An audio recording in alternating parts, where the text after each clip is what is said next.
London. London is blue. Let's have it right. Up the Chelsea, up the Middles FC. Let's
have it right. Middles.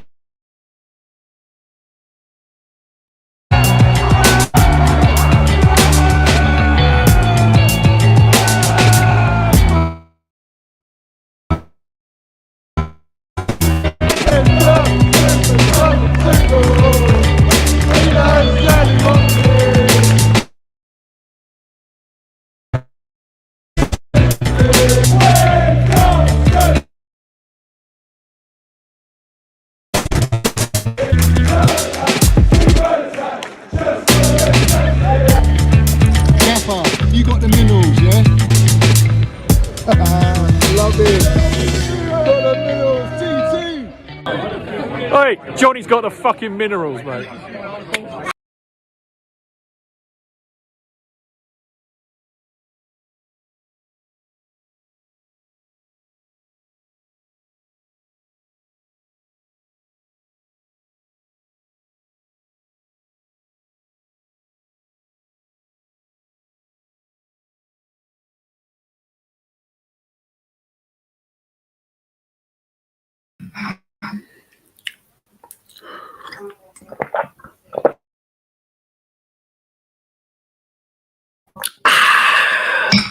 Let's have it right. Up the Chelsea, up the Minerals FC. Hope everyone is doing good tonight. Big up to every single one of you in here. Slight technical fault maybe with the Wi-Fi and all that. Hopefully the introduction was nice and the video was playing smoothly. I don't know if it was, but big up to everyone in here. I am buzzing and I hope every single one of you are buzzing as well. Up the fucking Chelsea, people. Up the Chelsea. Yeah. First and foremost, let's have it right.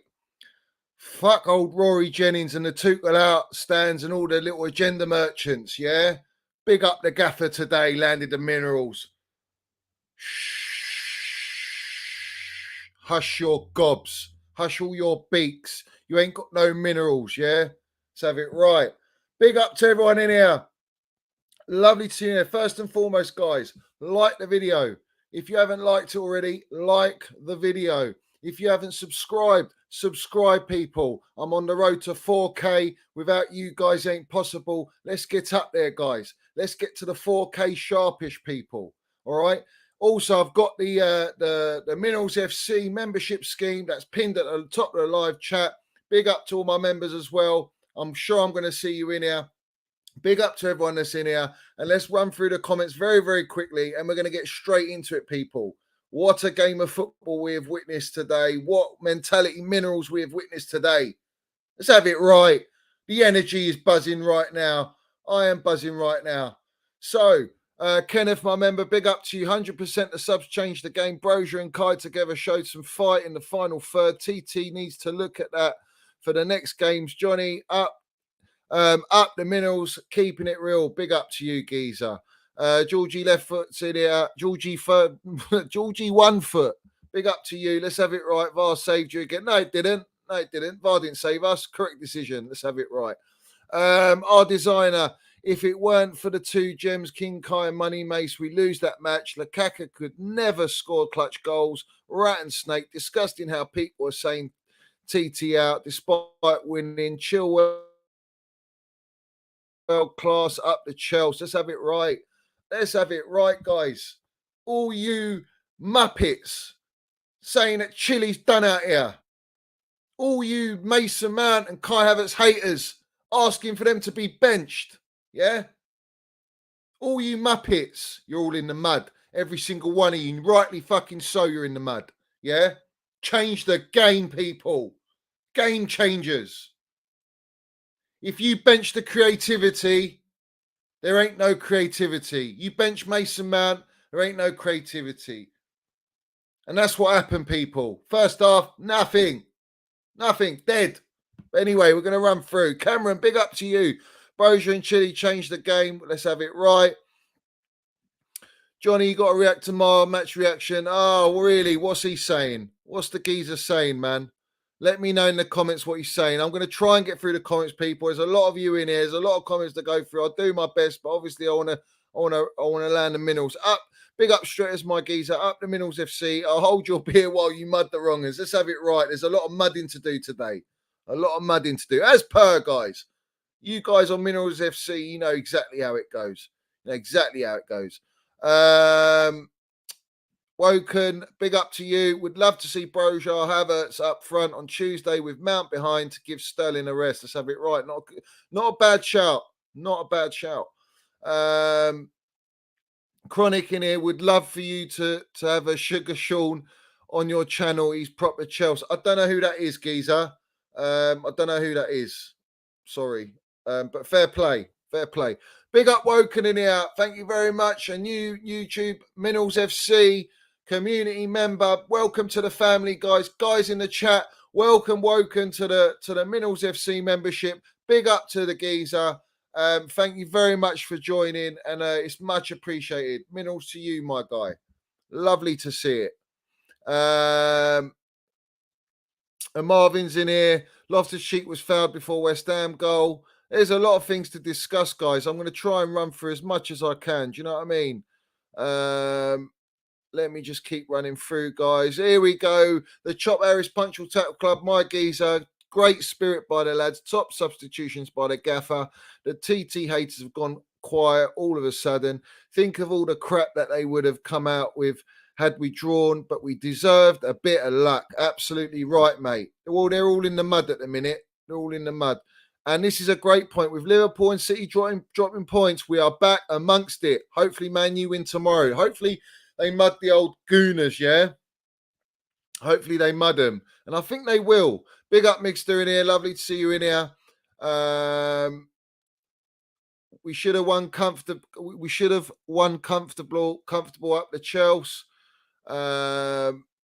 Let's have it right. You got to change your name, geezer. I know you're a member. You're my member and all that, but that name is horrible, bruv. I don't want to see that as your name, geezer. Do you know what I mean? Let's show some respect to the gaffer, man. Fucking hell, and your picture as well. What's going on there? Poor, no minerals there, bruv. Wrongins in here. Where are they? Let's get them. Fucking listen, guys. All of you in the chat, if there's any nonsense, yeah, you know what to do. You land your minerals, people. That's what you do. Big up Chelsea. Oh, boys, my geezer. We stuck the blue flag up them hammers and burst their bubbles up the Chelsea carefree. Lovely to see. Lovely to see. Smash those likes, guys, and subscribe, people. Keep the blue flag flying high. Guys, like and subscribe. Very important, guys. If you're new in here, like and subscribe. Good atmosphere today. It was lively up the Chelsea. I will say in the first half it wasn't that lively. I could hear the away lot a lot more louder, and I think that was just down to the performance. And I think we were a little bit anxious, a little bit fragile, I would say, in the first half. And I think the setup basically gives that impression. But second half, yeah, it was rocking, mate. Rocking. Where are we going? Where are we going, guys? CFC King in here. Minerals, let's go. Let's go. Big up to Ethan in here. Ruben, Jorginho. I don't know, geezer. I don't know about that. To Universe. Big up to you, geezer. Guys, hit the like button. Lovely to see you all in here. Lateness is greatness for Johnny, as always. As always. Let me just quickly run through, guys. I'll try and get through it. before we can start and get the show on the road, guys. Brown envelopes were in this game, Miguel says. The brown envelopes are everywhere, my man. They're everywhere. Carefree CFC fucking buzzing up the Chelsea. Let's have it right. This is a fantastic result, guys. This is a fantastic result. This is such a big result. I'm gonna get into that. And then correct, we got Super Tommy Tuchel, mate. He knows exactly what we need. 100%. Gaffer, elite, mate. Elite gaffer.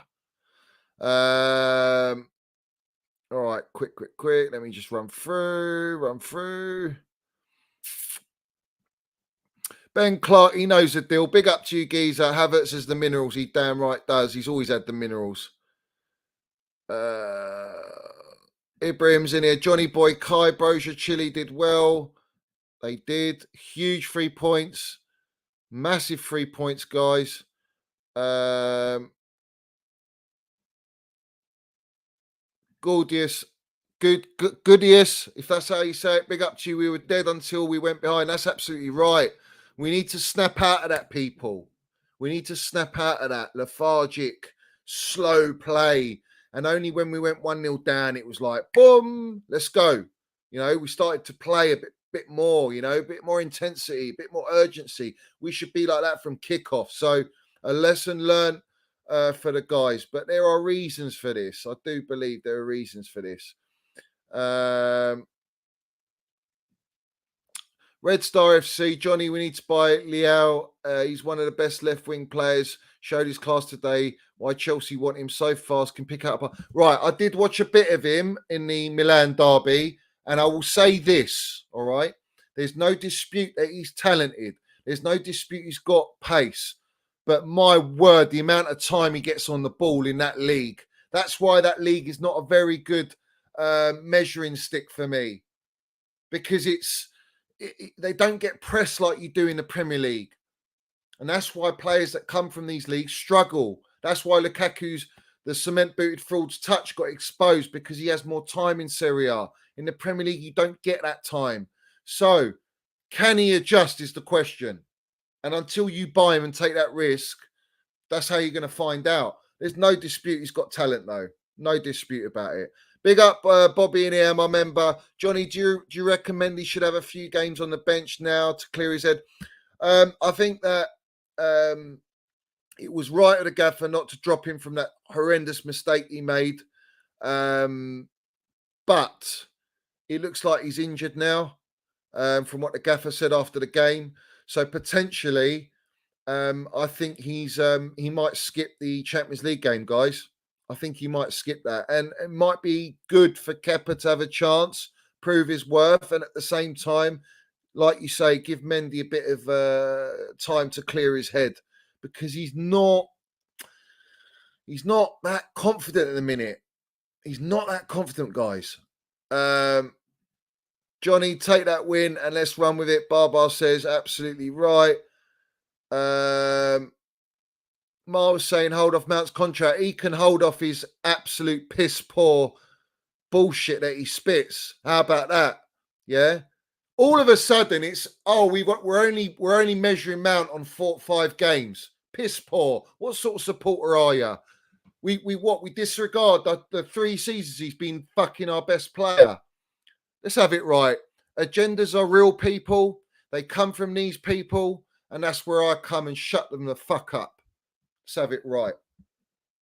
And let's remind everyone, Reece James is doing his contract so quickly because he's on 40 grand a week, and he's only got, 3 years? No, he's got more time on his contract, in fact. Mason Mount's only got 2 years on his contract. Reece James got 4 years. So he wants to get that bumper deal. And that's why it's happening early. But people don't know that. So don't talk about what you don't know, and reassess your opinions, because you're not speaking nothing. You just agenda. It's piss poor, mate. Just papered over the cracks today, Blues Forever says.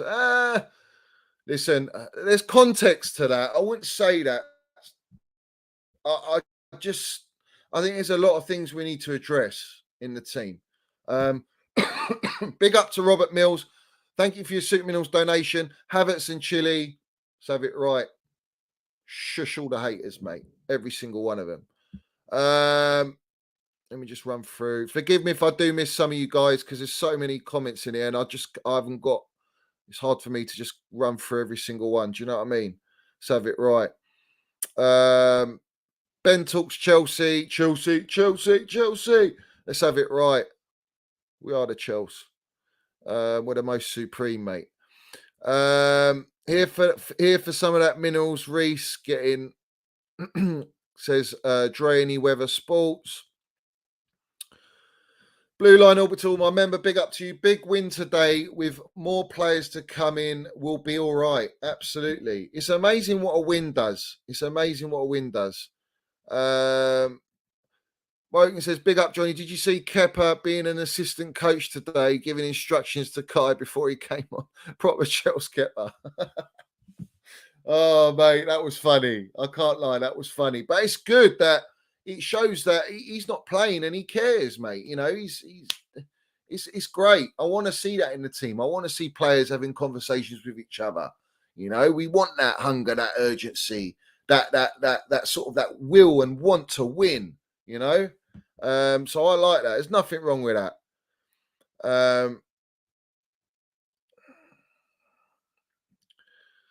Big up Thomas in here. Lovely to see you in here. It's hilarious though, because content creators like Mar, Eunice, etc. argue they are a space for opinions and debate, but only slag the team.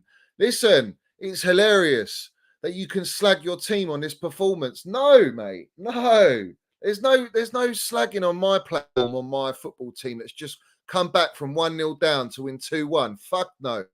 There's no slagging of us being 10 men down against Leicester and winning the game. Fuck that. All these lot come with their agendas and they want to add their 10 pence for whatever reason, because it's all opinion. Opinions turn into narratives and narratives grow, just like when you plant a seed and they plant that fucking tree trunk there and it creates this whole agenda. For me personally, today was monumental. It was monumental today. This was a big step in the right direction. Big step. Big up Tommy, the CFC fan. Big up Johnny. Delicious display by the subs and the team. Up the Chelsea. React to my. It's not good. Big up Johnny. Big Johnny. Up the minerals. Yeah, all right. I'll react to it in a bit. I'll react to it. Fuck it. No one's safe on here. The Grey Man. Yes, Johnny, how's it going, fella? I hope you're well. Kai showing the bollocks today when it matters, as he always does. And the Gaffer subs won the game. Did you see that wrong? And Rory said Spurs for second. Yeah, but he's a Tuchel out, Rory. He's an open Tuchel out geezer. So whatever he says, he said that Chelsea ain't going to make, they'll just about make Europa League, right? And then on another show the other day, he's come out and said, "Oh, Chelsea will get top 4." So he's a contradictory merchant. That's what he is. He literally muds himself. It's like I don't even need to mud the guy. He just muds himself. He's so full of it. He's drowning people. He's drowning. So I wouldn't take anything he says with any substance, mate. It's all wishy-washy, flip-flop, agenda-driven. Proper agenda merchant, that geezer. Red Star FC Johnny, we showed class after our subs came on. Chile, what a goal, and his perfect cross. Chile knew Kai was there for the goal. Kai favourite left foot. Johnny Fofana looked amazing. Yeah, I mean, listen, he does look good, doesn't he, Fofana? Does look like a very good player, guys. A Solomon, my member, big up Johnny, up the Chelsea, my geezer. Marbas is in here. Mendy hasn't been the same ever since AFCON and the Carabao Cup final against Liverpool when he came off right before the penalty shootout. Potentially, geezer. You're not wrong there. So Timo Werner knows the deal. He is a tool. He's an absolute tool. But we don't give a shit about him. No, Lewis doesn't give Kai his dues. He didn't even tweet. He tweeted Chilwell, let's go, but he didn't tweet Havertz. So at the end of the day, the agenda's real there. Lewis needs to pattern up with his agenda and understand that Kai Havertz scored the winning goal today, which is a massive 3 points for us. Huge 3 points. Yeah, absolutely fantastic. All right. So, guys, let's run into it. Silky Germ Baller. Big up William Mitchell in here, my member. Big up to you, Geezer. Big up to all you guys in here. Like and subscribe, guys. Like and subscribe. Very important. We've got the membership scheme pinned at the top of the live chat. There's over 260 people in here. Make sure every single one of you hit that like button, guys. Let's have it right. And subscribe, people. So, today, we got the lineup at the back three. We had Cucurella. We had Koulibaly, Thiago Silva in the middle, Fofana, Reece James, right wing back. Then we had Loftus-Cheek and Kovacic, and then we had the Gallagher playing in the front three, but not really playing in the front three. It was more of like him behind the front two of Sterling and Pulisic, and they interchanged. For me, I was very concerned with that lineup. I cannot deny it. I was concerned. I didn't see where the creativity is going to come from. If Mason Mount's not in the side, if you don't have Kai Havertz's fantastic movement, where is the creativity coming from? This was an opportunity for Pulisic. This was an opportunity for Pulisic. Excuse me, people. And Gallagher. And Gallagher's not had a running because he was red carded against Leicester. So this is the first game in. For me, Kovacic looked very under the weather, not himself, didn't really burst forward, didn't look like he wanted to overexert himself. He's obviously concerned. There is concerns about an injury, his injury before, but also having surgery. So we have to take that into consideration in his performance today. But there wasn't like the Kovacic we know. You know, he's not match fit. You can tell. And he's probably a little bit apprehensive playing on that pitch. So for me, with Loftus-Cheek, that's where I was concerned. Funny enough, the gaffer dropped Jorginho, Mount and Havertz, but I want to see Mount and Havertz when there's not a Jorginho on the pitch. And I want to see that. And I haven't seen that yet. Up to now, the 6th game, we have not seen it. And the gaffer decided to drop them all. And he's dropped them. Do I agree with that? No. I don't think they deserve to be dropped. Everyone's been calling for them to be dropped. Well, you're all in the mud now. You're all in the mud. So, let's talk about the defence. Fofana looked fantastic. He still needs to bed in. You can tell he's not adjusted fully. He's been thrown in there. But you can see all the minerals this kid's got. You can see it. His touch, he's both-footed. Fantastic. The way he's so rapid and efficient on the pitch, quick to press, quick to recover the ball. First thought process is just to release the ball. Was class. He really was. Thiago Silva, another one. Koulibaly a bit shaky today. And some stupid balls he played where we just gave away possession. Cucurella, not bad. We just look like once that defence gels properly and they have more games together as the season progresses, these guys, this is the forget the Berlin Wall, bruv. Yeah, this is mental. This defence is going to be mad. What Tuchel's built there is the serious minerals there, and I think we should be very, very, very happy with the business we've done in that department.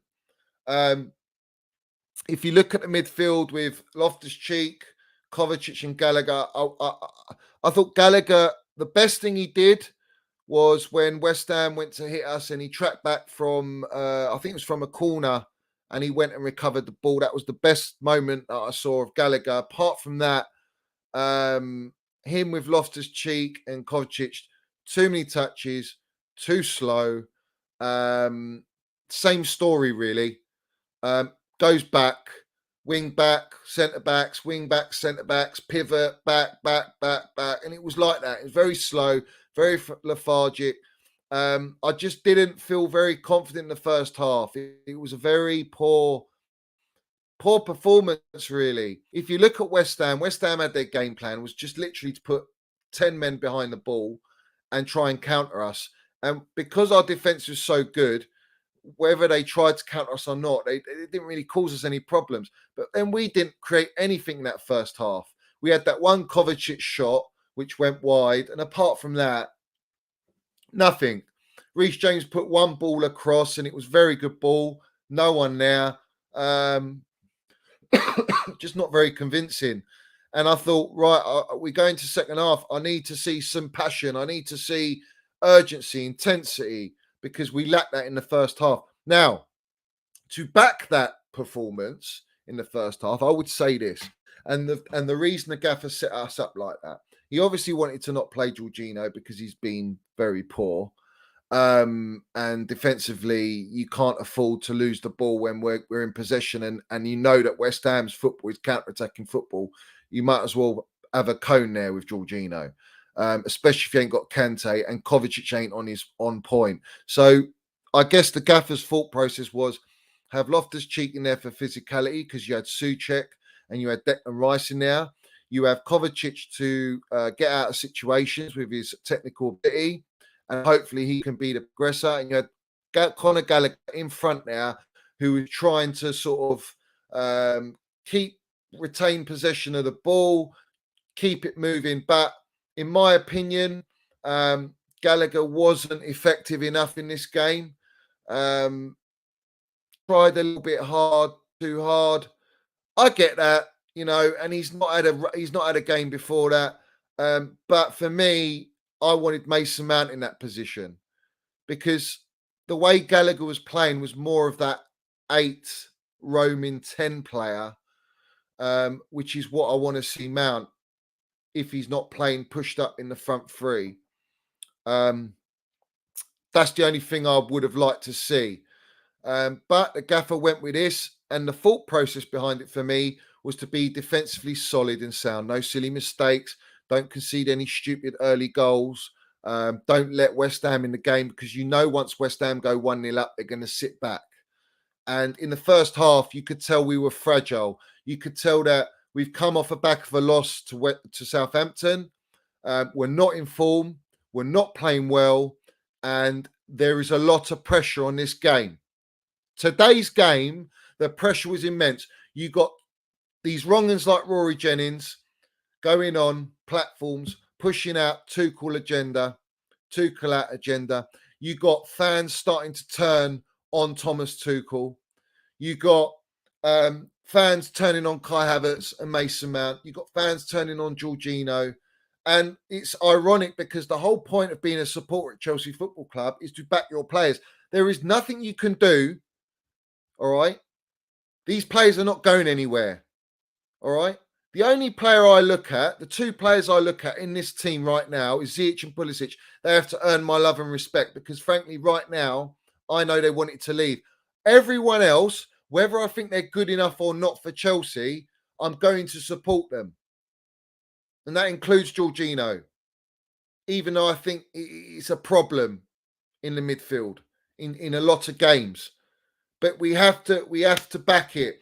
And the setup was a defensive setup in the hope that if your defense is solid, which it was, and your midfield's compact, it's meant to give the license to Gallagher, Sterling and Pulisic to express themselves and be fearless. And I didn't see that. I didn't see any fearlessness. A few little moments of Pulisic being a bit direct, a tiny bit of Sterling. Gallagher, not really.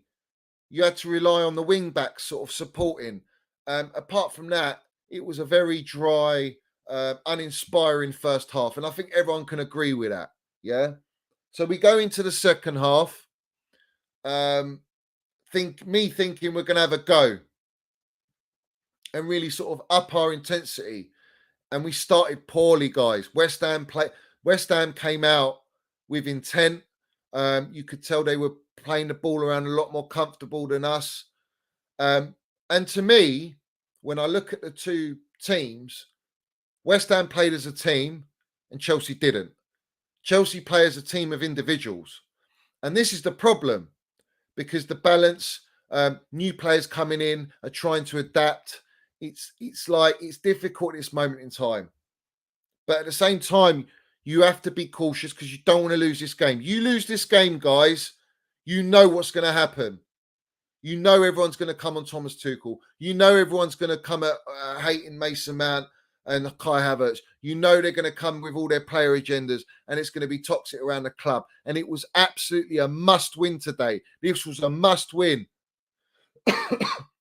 West Ham are not playing fantastic, but I'll tell you what, they brought some minerals today and they did threat us in the second half. And they went 1-0 up.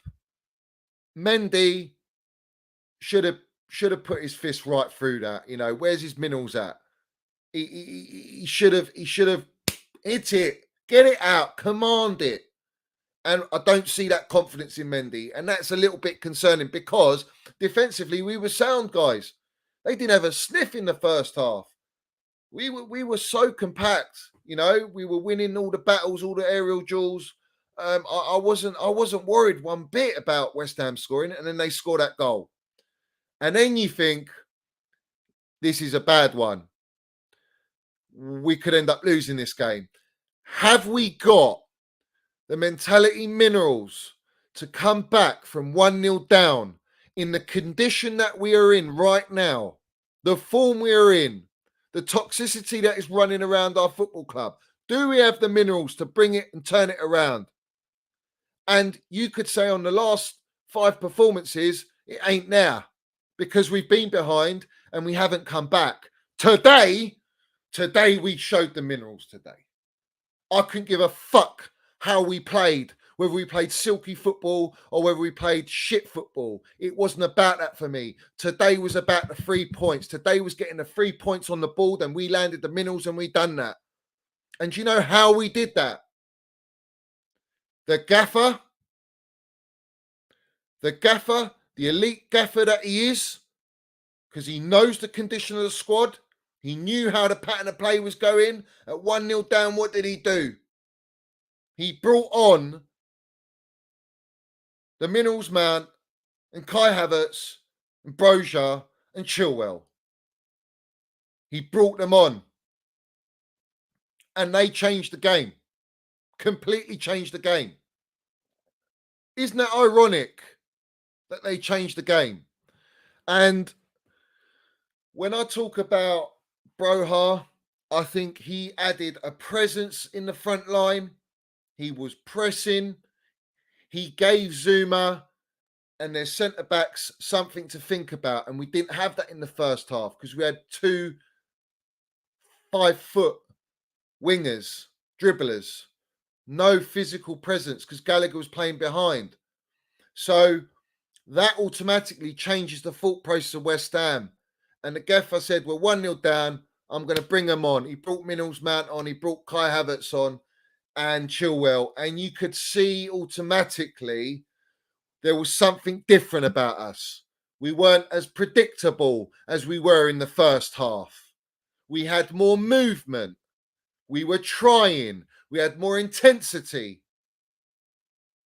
And Chilwell, he got the first goal. Chilwell scored his first goal at Chelsea since coming back from injury. I want to salute Chilwell. You all thought he was in the mud. You all thought that he was done out here with his injury. I tell you what, he looked like he never been injured the way he played. He was phenomenal for me. He was fantastic. First thought, instant thought was to go down, attack, drive, add the minerals and aggression. Mason Mount getting in all the pockets, causing problems for the midfielders to track, trying to create space against a fucking 10-man West Ham sitting back with their 1-0. Very difficult, guys. Very difficult.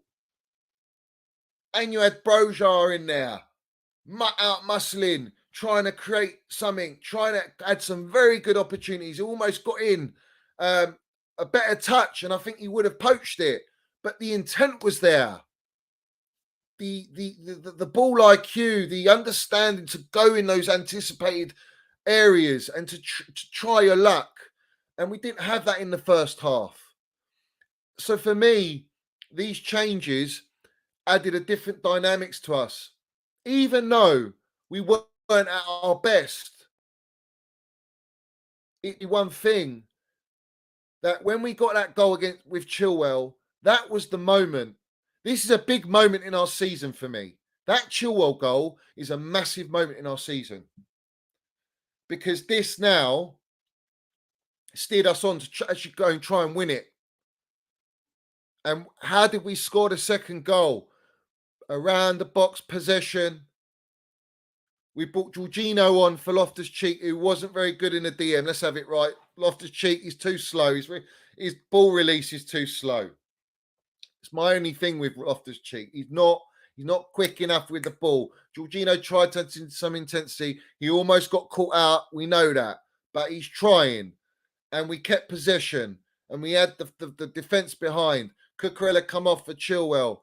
We got Pulisic off. We took off Sterling. And all of a sudden, you just felt that there was more intensity. There was a belief there after the Chilwell goal. It was real belief. There was a belief even before we scored that first goal. That's what impressed me in this game. This is what I take from this game. Because you can come at all your players. You can have your agendas. You can throw your digs at the gaffer, all you fucking well want. But this was about dig out your mineral session.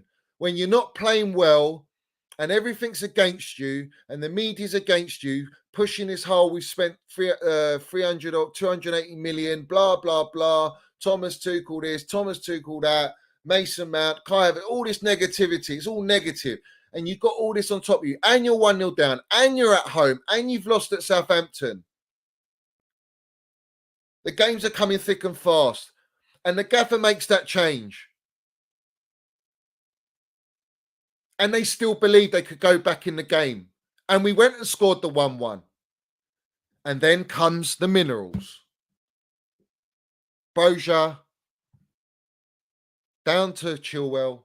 Chilwell plays his ball in with intent. Mason Mount, little dummy, knows Kai's behind him. Kai, bang, goal, winner. Fucking hush your gobs. Every single one of you Kai Havertz haters, every single one of you Mason Mount haters, you're all in the fucking mud. Every single one of you. You want to drop your best players? You want to drop the players that bring the minerals in these fucking games when you're losing the game, where you got to test your minerals, your mentality, and these kids, and Chilwell comes on and delivers. You respect that. You fucking acknowledge it. Kai Havertz smashed that in. He smashed it in. Kai Havertz doesn't score that goal if Mason Mount's not there to dummy. And I'll tell you why. Because he occupied the defender there.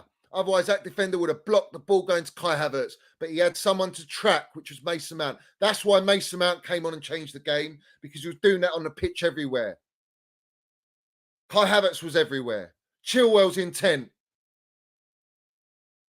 These are the things you identify. These are the positives in the game. And we went and won the game. And yeah, you can say VAR, whatever. Let's have it right. The campaign against Chelsea's live and kicking, all right? And everyone wants to cry about the VAR, yeah? Well, why don't everyone have the same energy when we played Spurs and we got robbed twice? Where's the same energy? Oh, well, you're in the mud. We don't give a fuck. We got the 3 points on the board. It's all gravy, mate. It's all gravy here. We're loving it. So there needs to be some apologies. Yeah? If I ain't hearing fucking apologies, then you just got pure agenda. Because you're in the mud and you're wrong. And I tell you what, Kai Havertz shushing, that's a message to you fans. That's a message to the media.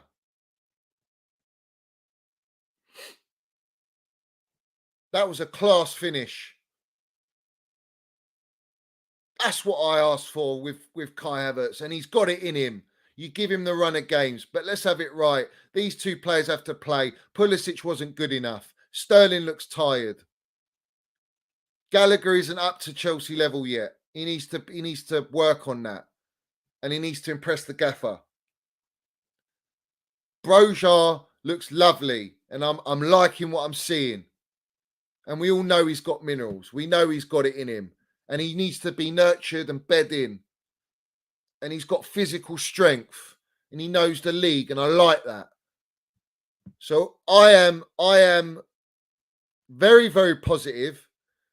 And for me, this game today proved to me that my team has got mentality. Because let's have it right, it's a London derby. And for Chelsea to go 1-0 down in the circumstances, that is big. It's big for me. And now what? What? Are we worried about top four? We're worried about top four. All these people crying. Then put your nappies on, man. Put your nappies on. Yeah? We're 4 points behind Manchester City. The favourites. Forget Arsenal. They're fucking no one.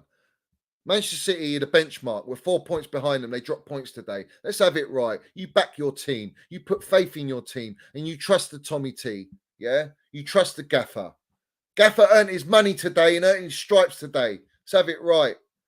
Big up Chelsea old boys. My geezer, thanks for your Soup Meals donation. Defence is good. Set pieces, we need to be better. We do need to be better on set pieces. But like I say, Fofana, Koulibaly's adjusted. Silva's played a lot of minutes already. He's not had any rest. So we take into consideration. I didn't think Reece James was on it today as much as he was. Apparently, he's our best creator. In the first half, I didn't see it. He was lucky not to get a second yellow, if I'm right, with that hit on Antonio. Antonio's lucky he wasn't fucking sent off as well. And he's the one crying about VAR. Let's have it right. He should have been red carded. Big up Charlie James here. Thanks for Soup Meals donation. Big up Johnny. Cover man of match for me. Really? You think Cover's man of match? I can't, mate. I don't think he was man of match. For me, no. I think you've got to give it to Chilwell because of he scored a goal and got the assist. And he, essentially that goal that Chilwell scored was not only massive for Chelsea, but it was massive for him personally. To say to the gaffer, I can play, gaffer. I know you spent 60 million on Cucurella, but I can play. And this is healthy competition. Kai Havertz might have stepped it up because Aubameyang's sitting there watching. And Aubameyang celebrated with the Kai, loved it. He was like, whoa, you know what I mean? Love that. Let's bring that energy. Let's bring that positivity. That is what we want. That's what we crave. We want that oozing arrogance and ego now. Yeah? We want that competition, bro. And this is what today brought. Mason Mount, I know Minerals Mount, he was pissed off. Kai was pissed off he's not playing. Chilwell was pissed off he's not playing. They came on and they fucking landed it. They landed it. Let's have it right, people. Indefinite, my member, big up to you. David Moyes is a muppet. Well, we know that. What about the second yellow for Antonio when he hooked Thiago Silva? They scored after Kai silenced the haters. Up the Chelsea. He did. Where are the Kai Havertz agenda merchants? Where are they? Where are they? What? Because he's played. Listen, the geezer delivered today, mate. The geezer delivered. In a very clutch moment, he delivered. We didn't create enough in this game. And he got his chance and he took it. And that's called clinical Kai. He took his chance. And you ain't got nothing to say about Kai Havertz except celebrate his winner and drink the minerals in, just like me. Big up to Silky German. My Silky German, bruv. Silky German. Never doubted Kai Havertz. I never doubt Kai Havertz. I never doubt Mason Mount. I never asked them to be benched because when they play, we play. They offer us something that no one else offers us. And I've seen that. I saw it in the first half, clear as day. But you lot wanted them to be benched, and you witnessed that first half. You saw what it is without Mason Mount. You saw what it is without his off-the-ball movement, how he brought Reece James more into the game, how he was left, right, all over the place, protected Kai, took the player away, dummied, Kai scores, Chilwell direct, Broja dropping in deep. It was fantastic. Lovely, fluid, mate. Fluid in against a low block of 10-man West Ham. Come on. You applaud the boys for that. You applaud. We're not playing as a team at the minute. This is why it's even bigger than what it is. And yeah, we can say we should be beating West Ham. We've got a better team than West Ham. Yeah, but it doesn't always work like that. London derbies ain't always like that. They're playing as a team. We're not. And that's the bottom line. That is the bottom line. Big up, Marie Francis. Congratulations, Chelsea. I love you, my team. That's what we say. We love our football team. We love our club. We love the gaffer. The gaffer's elite, mate. You saw the gaffer in the first half. His frustration, whether it was at Conor Gallagher or whoever it was in the pitch. He was saying, you've got the defence behind you. Go forward. Drive. Be fearless. Didn't see it, guys. I didn't see it. I didn't see that fearlessness. The second half, it was all against us and we went for it. But my only criticism is, why do we wait till we go 1-0 down to start to play? We should have played from the get-go. And we didn't do that. And we got punished for it because I could always see West Ham getting a goal. I knew they were going to score a goal. I had this feeling. And they almost got another one. And it could have been 2-0. Remember, they hit the bar, the post. So, guys, you know, we have to be very, very grateful to our footballers and our team at the minute and to our gaffer, how we got away with that. This was a monumental win. To win the 3 points here was massive. We're back up in that area on the table now. We've got the points on the board. We can put everything behind us. We can come together as a team. Shall I tell you what it means, yeah? This is why any of you agenda merchants need to shut and hush your gobs, yeah?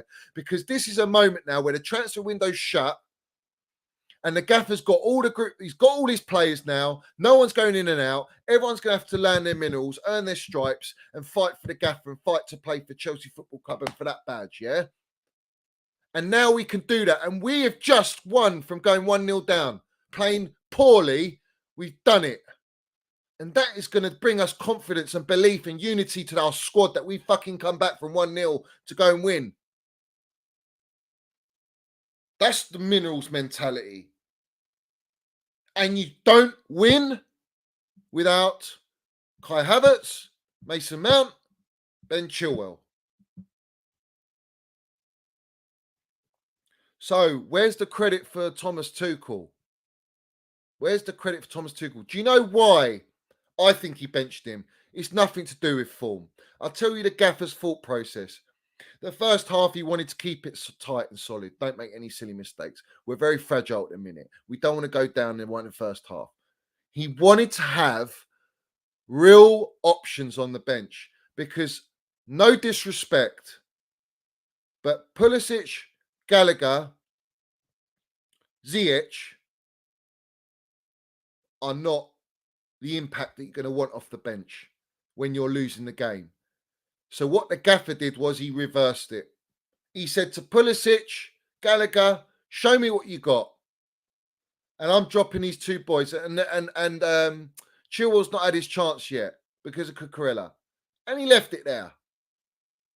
And what did the gaffer do after the interview? He said, it was a very hard decision for me. It was a hard decision for the gaffer to do what he did. But he did it because he's got better options off the bench. And that proved it today.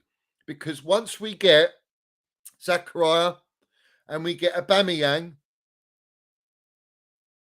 then you start to have a bolstered squad of more options. You might rest Sterling and have Sterling on the bench. And you bring him on and you alternate. And that's what the gaffer did today. And I salute the gaffer. Big up Tommy T for that. People in my ats and mentions, oh, he's dropped. Listen, there's always a thought process. And I back my gaffer regardless. All right. And he changed the game with it. It's as simple as that. There is no way, guys, if we were 1-0 down and you bring on a Gallagher, what's his name? Ziyech and Pulisic, you're going to go and think you're going to have the belief to go and win the game. I don't see it. And that was the difference for me. That was the difference. But I think also another thing as well is Broja signing his contract. That's giving him like, I'm part of the family here. I've made it into the first team. I've got my chance and I'm going to do my best. And that's what we lacked from him before. And all the brown envelopes you're in the mud that told us he wanted a permanent deal to West Ham. Fuck off. He wanted to stay. He got his contract. The gaffer wanted to keep him. And he landed minerals today. Fair play to Broja today. Big up to the kid. And I think we're going to see some great stuff from him going forward. There was moments in the game where it could have gone. But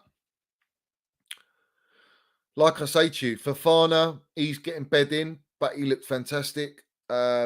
Reece James wasn't quite on it because let's have it right. In defence to Reece James, he wasn't well.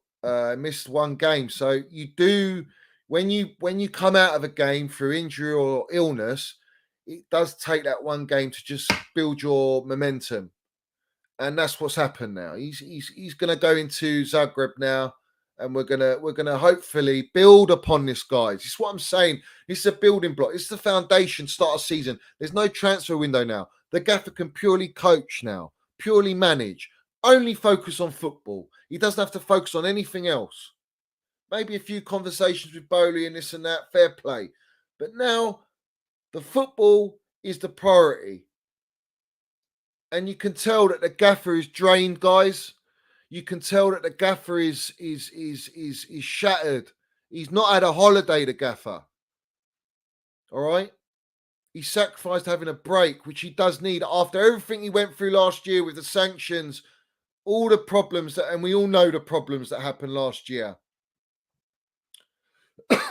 So he's not had a break. And he's been very instrumental in this transfer window, which people want to add their 10 pence about the transfer window. Fuck it. The transfer window for me is 10 out of 10 and with all the circumstances, yeah? And I think you could tell that he's drained. And he's had to think about too many other things other than football. It's distracting, guys. He's not a director of football. So now he's focused on the football. Today was a massive result. But at the same time, he wasn't ecstatic, the gaffer, after the game. He was pissed off. And I like that mentality because just because we won doesn't mean that you can be all fantastic result. No, because he knows we're not at the races yet. He knows we're not on top form. He knows there's a lot of work to be done. And we pulled it out of the bag today. And that's what you applaud. And that's what you have to be positive about. That's what you've got to be positive about, guys. This is massive, guys. I'm absolutely buzzing, guys. I'm buzzing with it. This is... There's been a lot of problems at our football club. A lot of dead wood. It's all gone now. We've got players in here. We've got, I think, Ziyech and Pulisic. Pulisic cut his hair. Maybe it's a new look Pulisic. He wants to start fresh. He knows he's not going anywhere. Now he needs to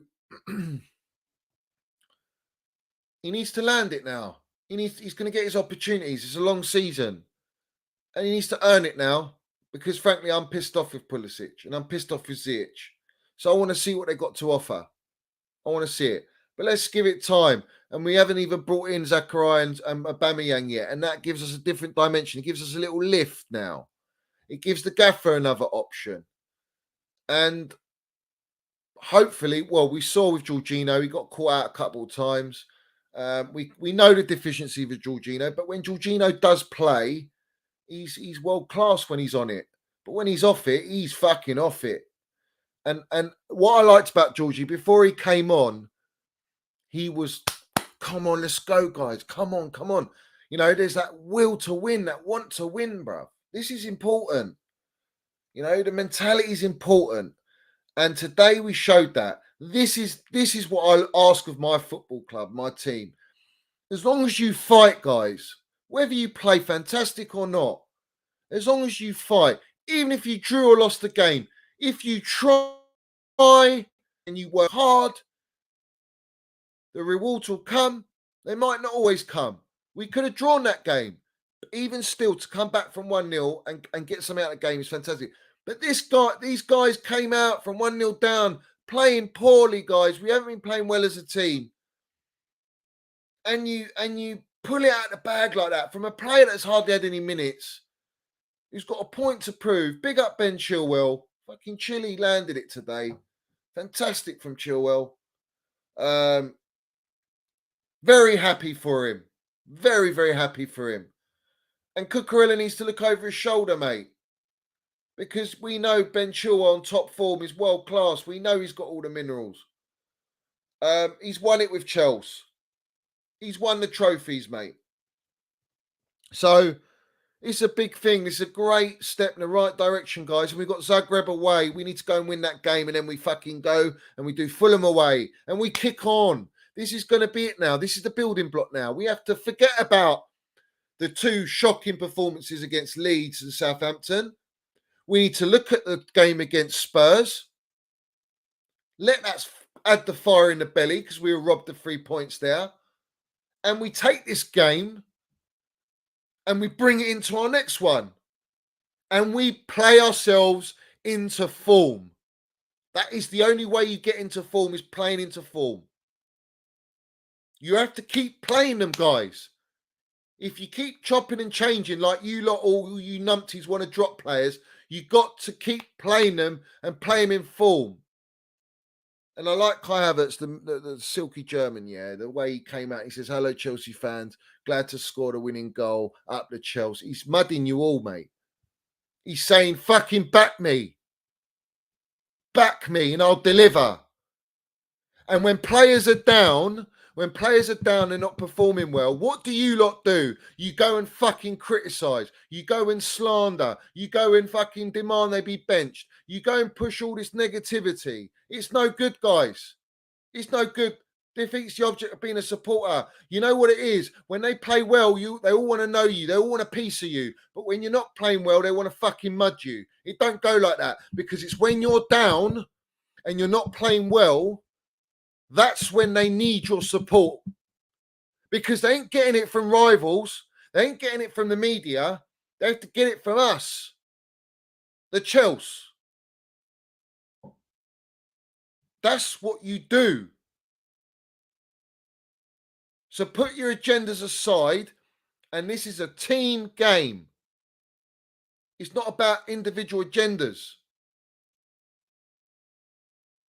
You can say Mount is poor all you well want, but whether you like it or not, if you watch him off the ball, that's what he offers. They can't track him. He occupies space and pockets. And against 10 men, we didn't have that geezer. Until he came on, we didn't have it. Gallagher couldn't do it. He wasn't quick enough. He's not experienced enough. Kai Havertz is elite at that. So Sterling gives that, but Pulisic is off it. When you add that, that's the difference, guys. That's the difference. Big up to Lee. Thank you very much for Super Meals donation. Big up to you. Kai Havertz's off-the-ball work is so underappreciated.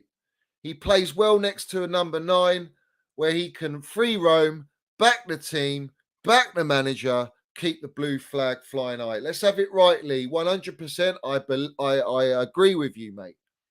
His off-the-ball work, as is Mason Mount, it's like they need to go Specsavers or something, and they need to just or just go and study him, man. Go and watch games back and just watch them and watch their movement and how hard they work.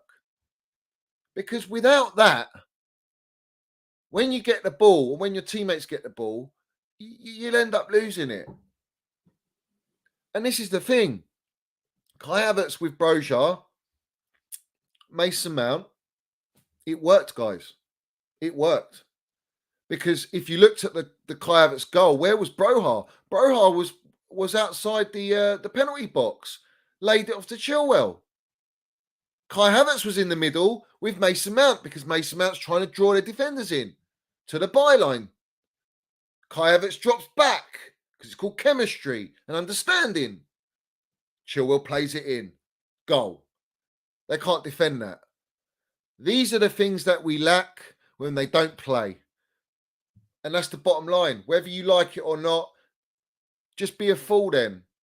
If you choose to ignore it, ignore it. It's not a problem for me. But I know what I see. I know what I see. And this is what I'm talking about. But like I say anyway, Mason Mount, he's been mudding the haters ever since he stepped foot on the Stamford Bridge in a Chelsea shirt. He's mudded them all. They're all these idiots saying hold off his contract. You're disrespectful to Mason Mount because what Mason Mount's done at our football club, you know what I mean? You should be on your fucking knees. Let's have it right, yeah? You should be on your knees, mate. Because your agenda's with Reece James. Reece James getting his contract, and he deserves his contract. Mason Mount deserves his fucking contract as well. So let's have it right. It's not one rule for one person and another rule for another. Hold your agenda because it stinks. It's disrespectful to your player of the season for 2 years, you muppets. Yeah? And Kai Havertz delivered our football club. More than delivered. Just lacks consistency. Now he's going to get the consistency. He just scored the winning goal to get us 3 points. You respect that. You acknowledge that. You fucking back it. That's what you do. Big up, Luca, my geezer. Thank you very much. You've become a member of the Minerals FC family. Guys in the chat, welcome, Luca. Up the Chelsea, up the Minerals FC. Let's have it right. You got the Minerals. You've all got the Minerals. Big up to every single one of you. Guys, like and subscribe, people. There's over 320 people in here. Like and subscribe, guys. Let me know in the chat what likes I'm on, guys. And big up to every single one of you, yeah? Big up to everyone. Every single one of you. Let me just run through, see what's going on here. Big up Henry Danger. Lovely to see you in here, geezer. Ornstein too. What about Ornstein? Let's have a look. What's he saying? What's he saying, guys?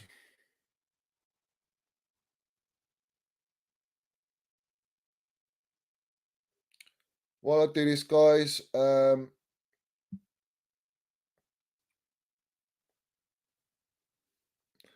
like, subscribe, people.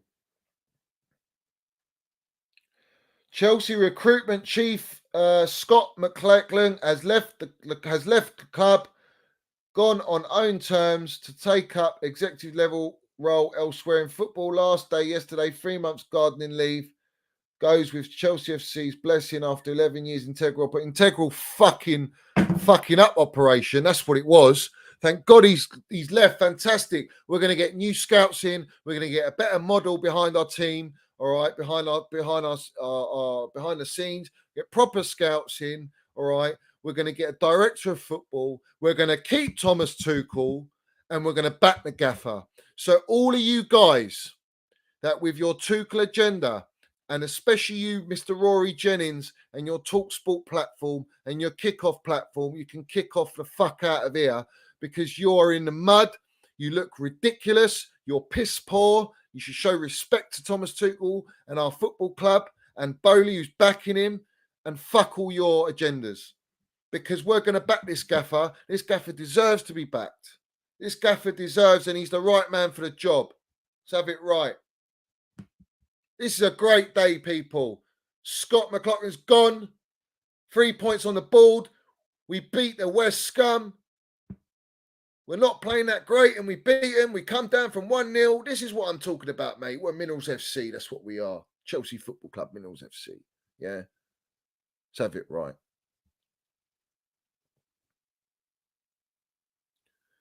Let's have it right. Big up Chelsea boy in here. Let's have it right. 100%, guys. 100%.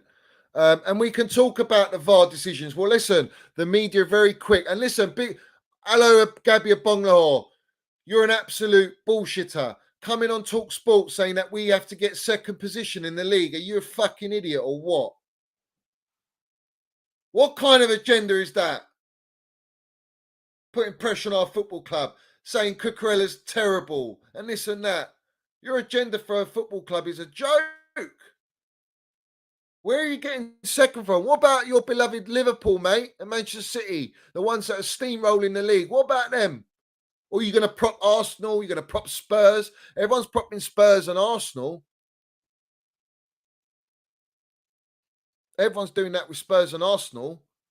But where's the same energy for Chelsea? Forgetting that we're world champions, forgetting that we won more trophies than them they could ever dream of.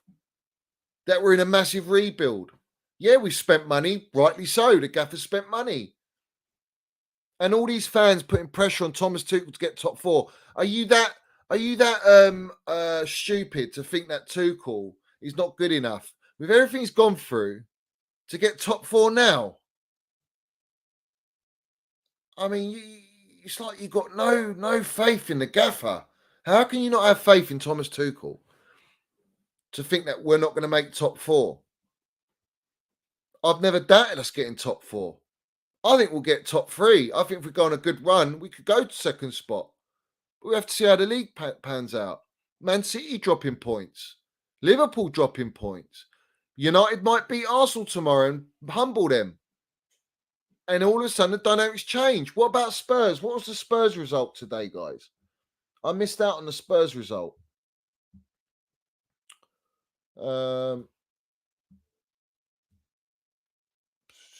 Tottenham. All right, so they won 2-1 against Fulham. We got Fulham next in the league. But let's have it right. There's stability there. We're building now. We got new players. We've bought a lot of new players that are still gelling in the team. So let's have it right. I don't understand all this sort of apprehension of disbelief that we're going to struggle to make top four. The moment we start playing well, I ain't worried. It's just that we're not playing well at the minute. But the fact that we're not playing well, we've gone and won this game from going behind. Fantastic result. I ain't taking nothing from my boys. There's no negativity for me today. Nothing. What's there to be negative about? Nothing.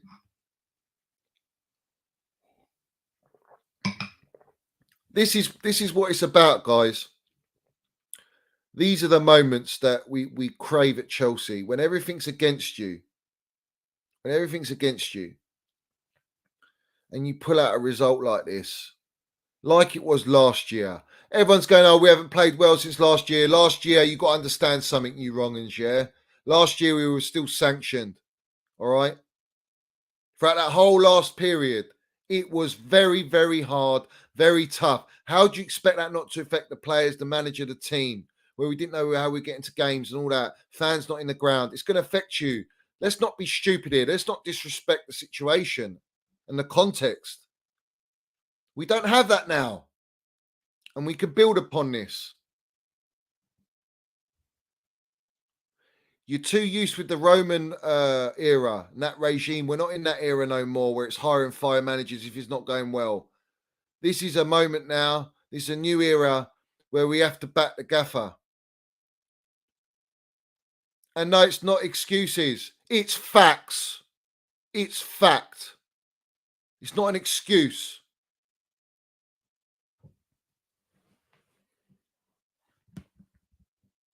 It's not an excuse.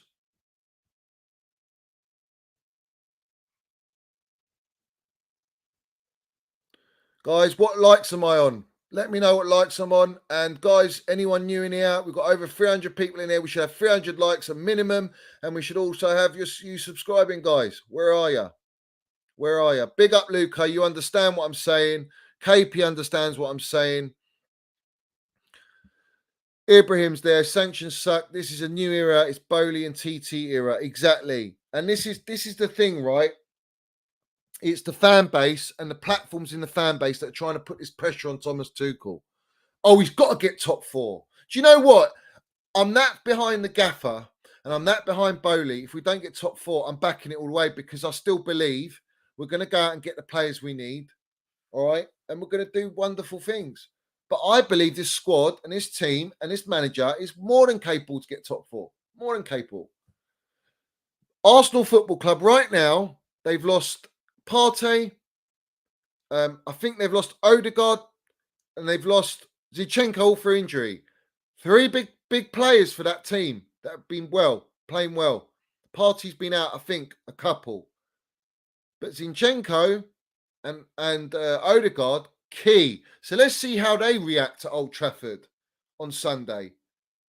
Let's see whether they get a draw. Because I think a draw is a great result for them. But I don't think so. I think United will beat them, if I'm being honest. And then what they're going to say, they're going to start crying about this and that. They always do, the Arsenal fans. They're great when it's going well, but when it's piss poor, they have meltdown. They look like numpties. We know that about them. 185 likes. We've got over 300 people in here, guys. Get the likes to 300, guys. All the way to the top, guys. All the way to the top. Big up. Just call me Dave, my member. Lovely to see you in here. 100% Johnny. No one's going to play beautiful football against West Scum. They had 11 players in the last third for most of the game. They were not interested in playing, just waiting for counters. Exactly right. And this is why coming back from 1-0 down is even harder than 0-0. Yeah? Against West Ham, low block the fuck out of us. The most counter-attacking defensive team. And we still managed to go and beat them. Not playing well. That's what you call the minerals.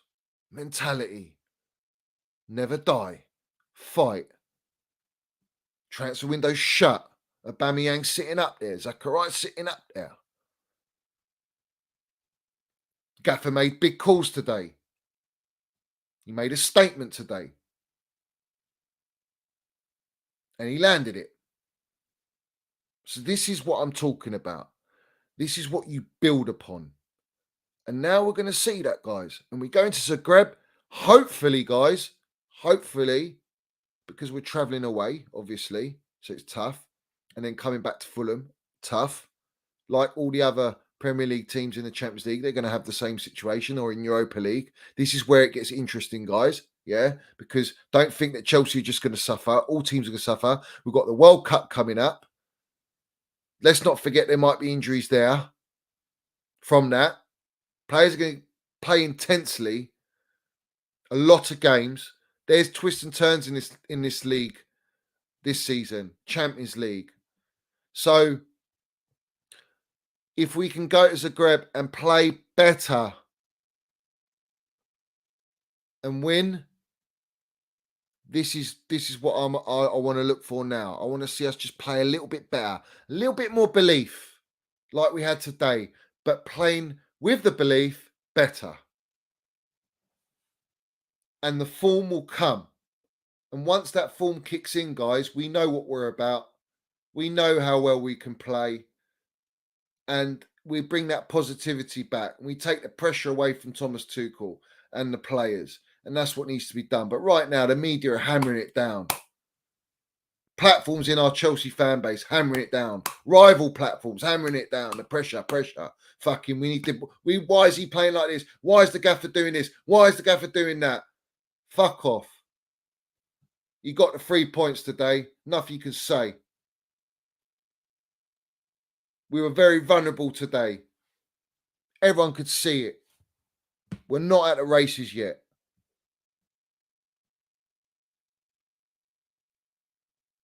Exactly. Do you know how hard that is? It's very hard, guys. Especially when you're 1-0 down.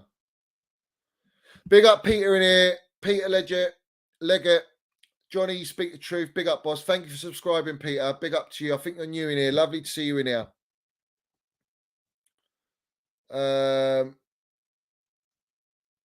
Listen, Bowley has literally gone in there and done a deep clean, bruv. You know when you have your motor and you get a valeter, you go and take it to valeter. And you literally just have it refreshed.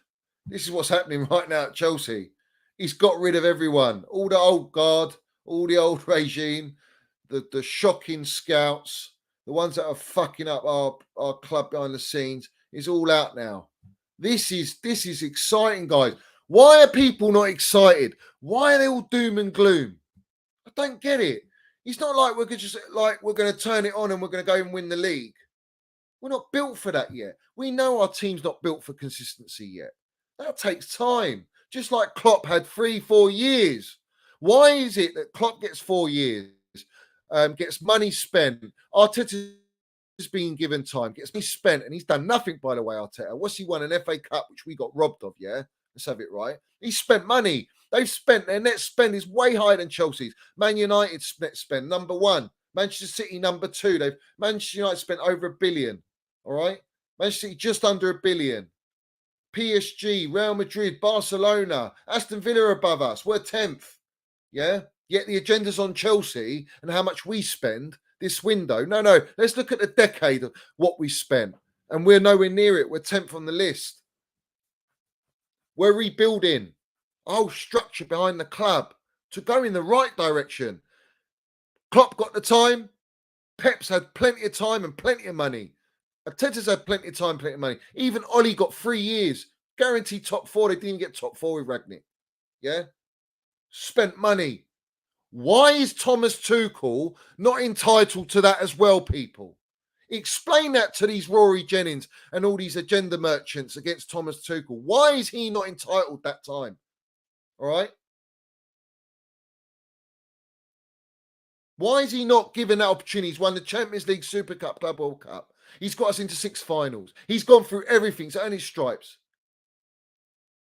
Backed us through everything. Lukaku documentary, injuries, COVID, contract negotiations, the sanctions, private life. A new owner coming in, not knowing what's if the club's going to be stable or not. All these factors he dealt with it. Dealt with the media. Absolutely flawless. Defended and protected our football club. He loves our football club. He's part of our club. He watches all the youth. He's part of the youth. He's part with Emma Hayes. They're all together as a family. They're building a culture and a family. Why the fuck can't we have that at our football club? Why are all you arseholes, you two collaborators, Rory Jennings in particular, yeah, who set this narrative, all right? Why is he not allowed that? Why are Chelsea not allowed that? Why are you trying to deprive Chelsea Football Club and all the fans of Chelsea of that? For what? For immediacy? We've had immediacy for the last 20 years and what's happened to our football club. Look at behind the scenes. Big up to Rome and what he's done. But the structure behind the scenes is terrible. We deserve this, guys. Manchester City have got it. Liverpool have got it. Arsenal are building something. Man United are trying to build something. Why can't we as a football club build it? Yes, we can. That's why we have to back Thomas Tuchel. There is no better manager in world football than Thomas Tuchel for our football club. He's in a rebuilding process. The guys walked in, the gaffers walked in, not just building, he's rebuilding for the last 10 years. Do you know how hard that is to do? And Todd Bowley, who's come in with Ekbali, Clear Lake Capital, to play all these roles without any experience. It's unbelievable what we're doing right now. With no time.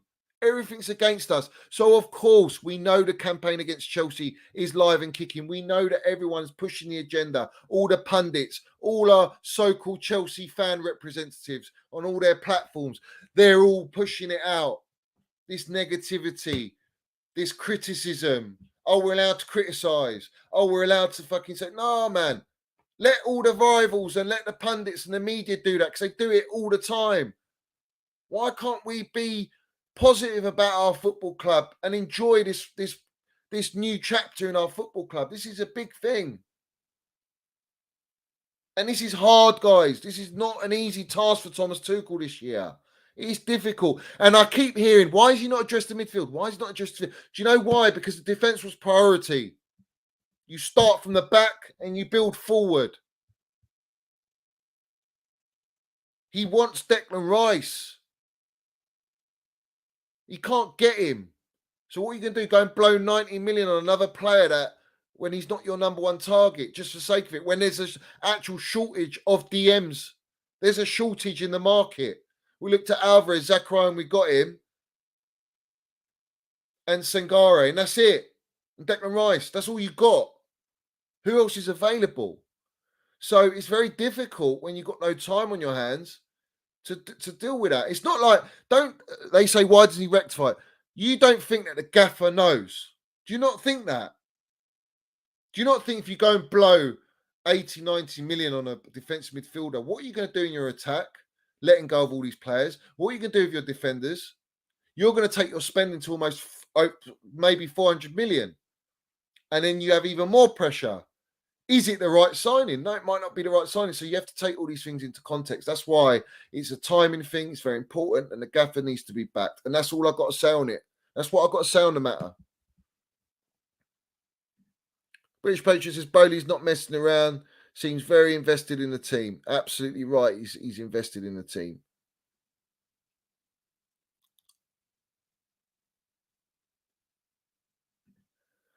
Johnny, you see the Talk Sports idiots. Some fan called in and said Tuchel campaign against Chelsea continues like Mourinho said. TT, 3 out of 6 trophies in 1 season and a half. Absolutely right. Listen, I don't know what their mentality is. They must have hit their heads or something. They must have hit their heads. Because that's just nonsense to me.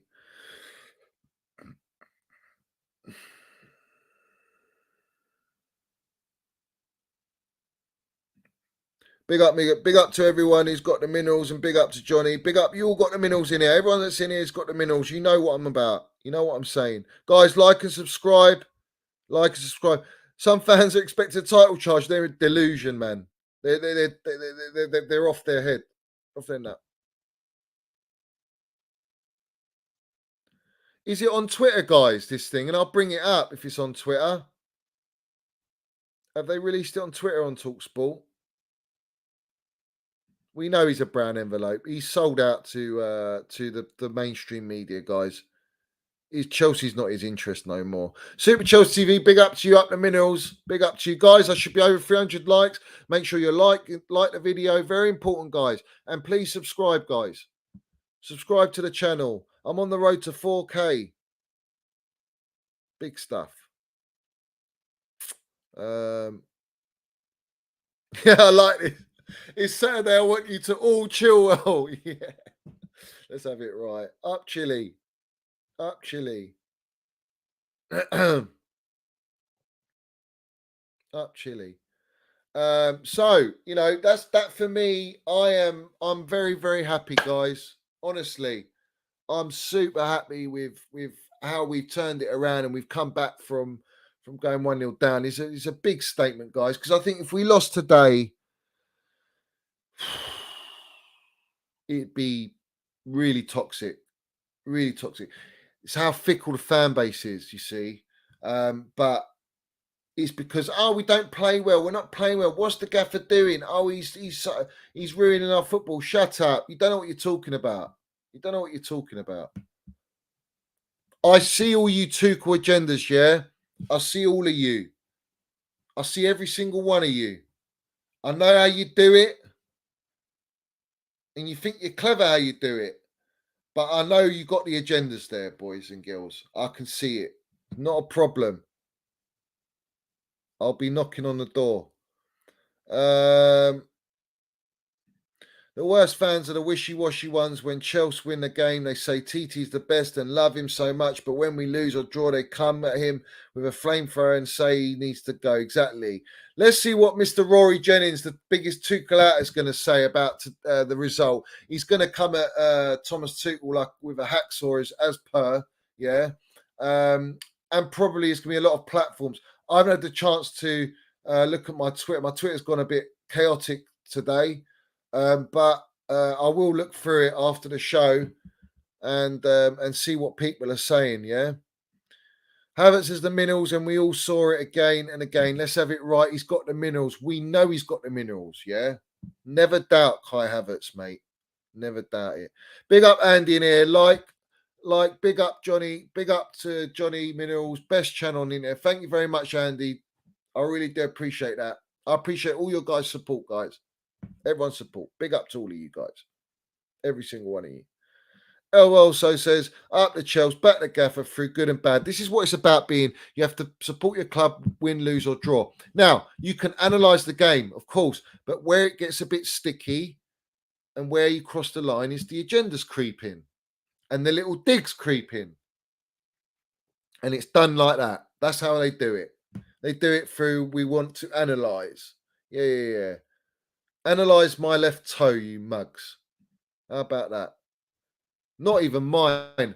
Analyse the Gaffer's left toe. Do that. Marvin Tuchel is our best manager ever. He needs to be given time to build a squad. We'll take another window or so. We need to break the chop cycle up and to Bowley up the Chelsea. Yeah, it's very important. Now we have to see and test the resolve of Bowley and the new ownership, because if it looks like we're not going to get top four, what are they going to do? Are they going to sack Thomas Tuchel? I think that'd be ridiculous and stupid to do that, because you're spending all this money on players that he wants. That doesn't make any sense to me. I think you say to him, whatever happens this year, we go with it. But the target is to have a great run in cup competitions and have a go at the league. You're going to have a go. You're going to try and win it, obviously. And like I say, we might be pleasantly surprised if we start winning. And if we start winning games, you play into form and you start the belief cycle and the confidence arises. That's what's important, guys. Confidence, belief, having that fearlessness. I didn't see enough fearlessness in the first half. Second half, a little bit more, and then the changes came and we went for it. And this is the thing. I want to see that throughout 90 minutes. I want to see that through 90 minutes. Very important. Right, guys, like and subscribe, people. Like and subscribe.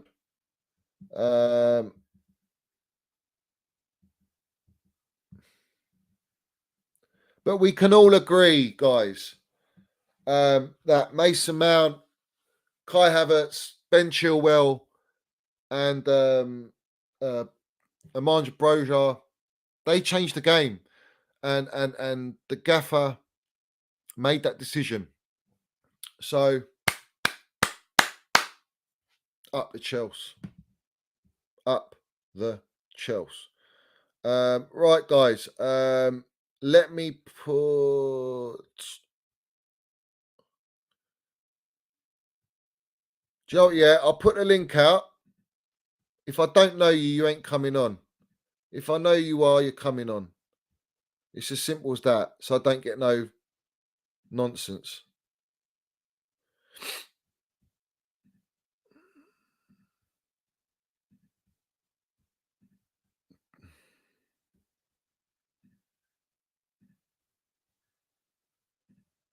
Come and land your minerals. Big up to everyone in here. Like and subscribe. What likes am I on, guys? What likes am I on?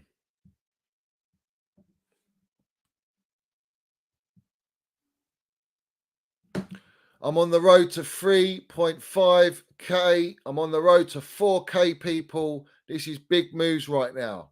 Big moves. Let's have it right. Up the Chelsea, up the Minerals FC. I should be on 300 likes, guys. Get me to the 300 likes, guys. Push them. 300 likes. J Cam. Yo, what are you saying, bro? How you doing, Geez? Are you all right? Yeah, I'm good. How are you? I'm very well, mate. Buzzing. What would you like to say, Geez? I think we won because of that five substitutes. You know, yeah. Honestly, because we were just dead today. Yeah, we were just horrible, man. So, and the new sporting director's gone. So, hopefully, signings will be better from now on. Yeah, honestly, really well, I'll be honest. I think the signings have been great signings. I just think that with the lack of time, that's what's hurt us, and not having a director of football. But now I think for the next big transfer window, we're gonna have pretty much everything set up. So Tuchel's not gonna have to have that responsibility. He can have a break this time, and then he can regroup and get the players that they want to get in. But in terms of like the game and that, what do you want to talk? What do you want to say? I question Tuchel, to be honest, on his tactics. I'm not gonna lie.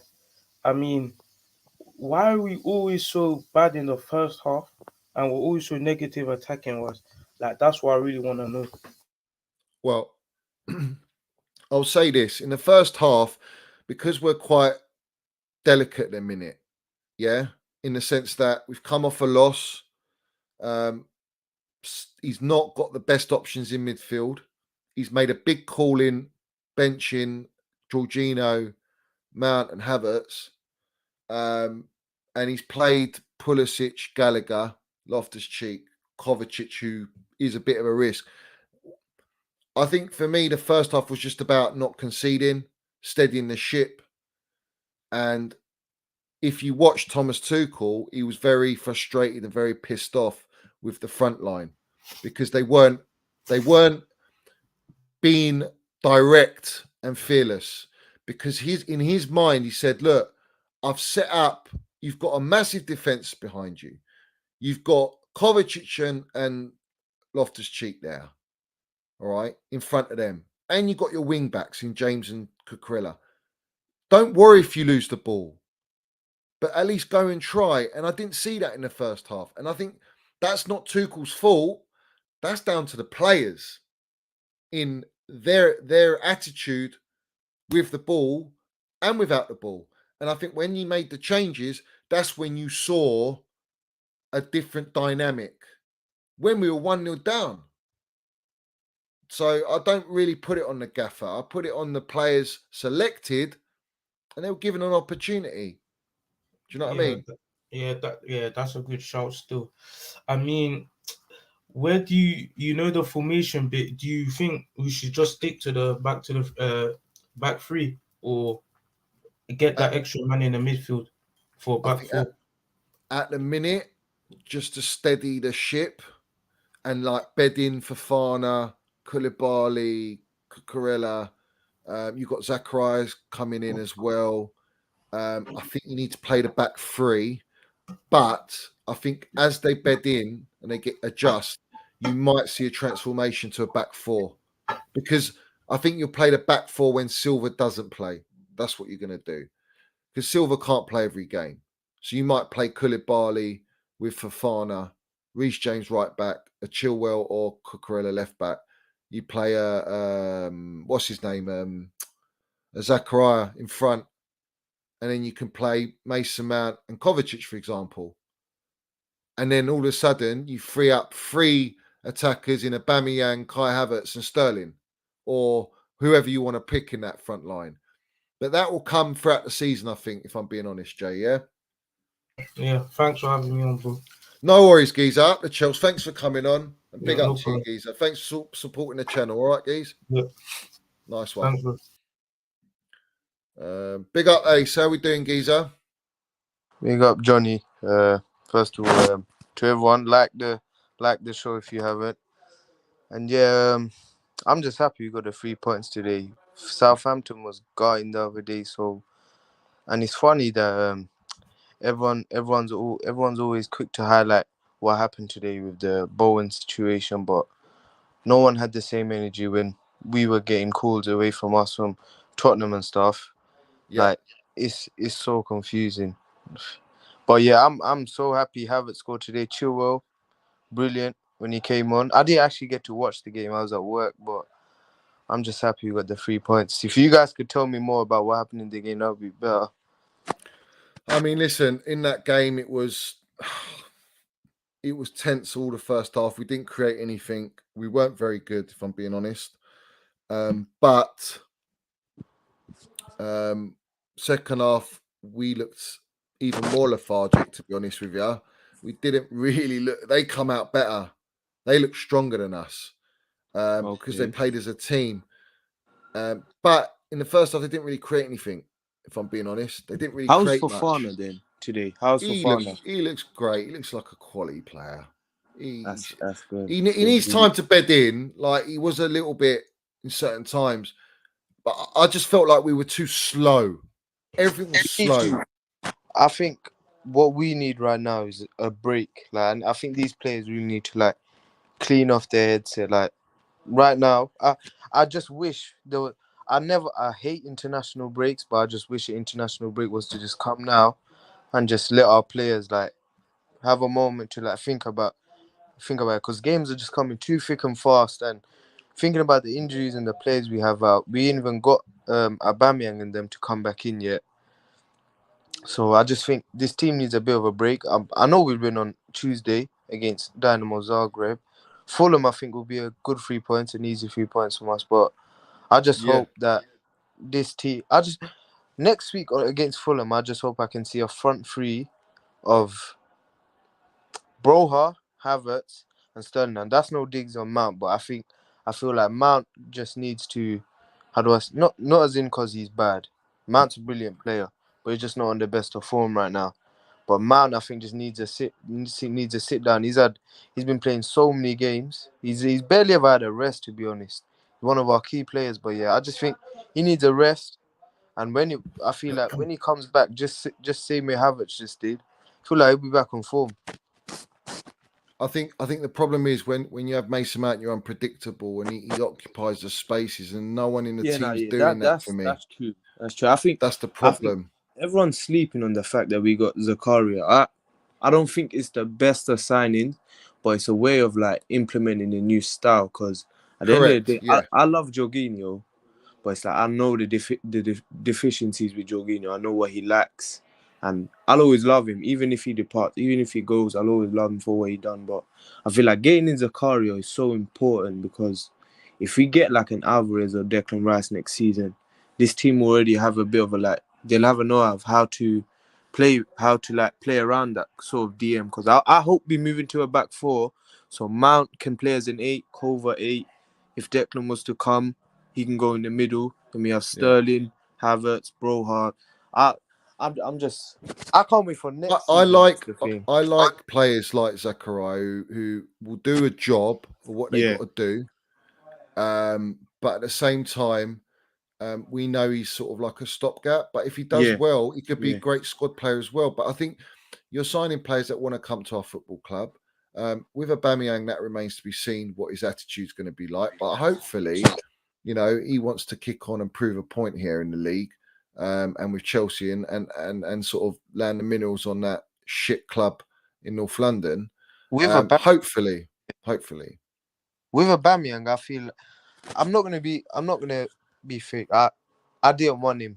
Like, as much as he does score goals, I just don't think his mindset will be up there. But one thing I will say is the way Arteta let him go after, because I That remember piss him off. about Yeah. Aubameyang had to go to another country to go visit his mum. So I'm guessing the team didn't really understand that. That's why he came late. So I hope he can use that and just show like, look, you guys made a wrong decision letting go of me. Yeah. Prove myself at Chelsea. And And we to all know Barcelona. Arsenal players. We all know what happens with Arsenal players when they come to Chelsea. Fabregas, Cole, Giroud's one of my favourites. I love Giroud for Yeah. what he done for the club. But yeah. And the thing is, as well, everyone thinks that we came in for Zakaria just like that. No, we were working on the deal for a little bit. It wasn't just we're going in for him. We were And actually at the end working of the on day, him. I just want to say this to all the Tuchel haters, saying he's not Go on, sorting land it. this out, he's not sorting this out. At the end of the day, you're not going to be able to sort out every problem in one window. You just spent 270 million. You can't just go in and spend another 80 million on something. Like, it's too rushed. I'm giving Yeah. Tuchel the time. He's shown what he can do without his team. And now I feel like everyone's saying we've spent 280 million this summer. We should be challenging for a title race. At the end of the day, the No. amount of players we lost, that's just the money, like replacing those players. Like, we just bought in Fofana and Koulibaly to replace Christensen and Rudiger. Whatever people say about Christensen, he was actually a good player in the back three. Like, Yeah. But him and not back Rudiger four. were, and we could have, if we were to sell them, we could have made about 100 million. But obviously, Marina and that, they were too stush with their money. So yeah, I can't wait for Tuesday now, because I feel like Tuesday, a Champions League game, I can't wait to watch that. And I just hope we get the 3 points against Dynamo and Fulham.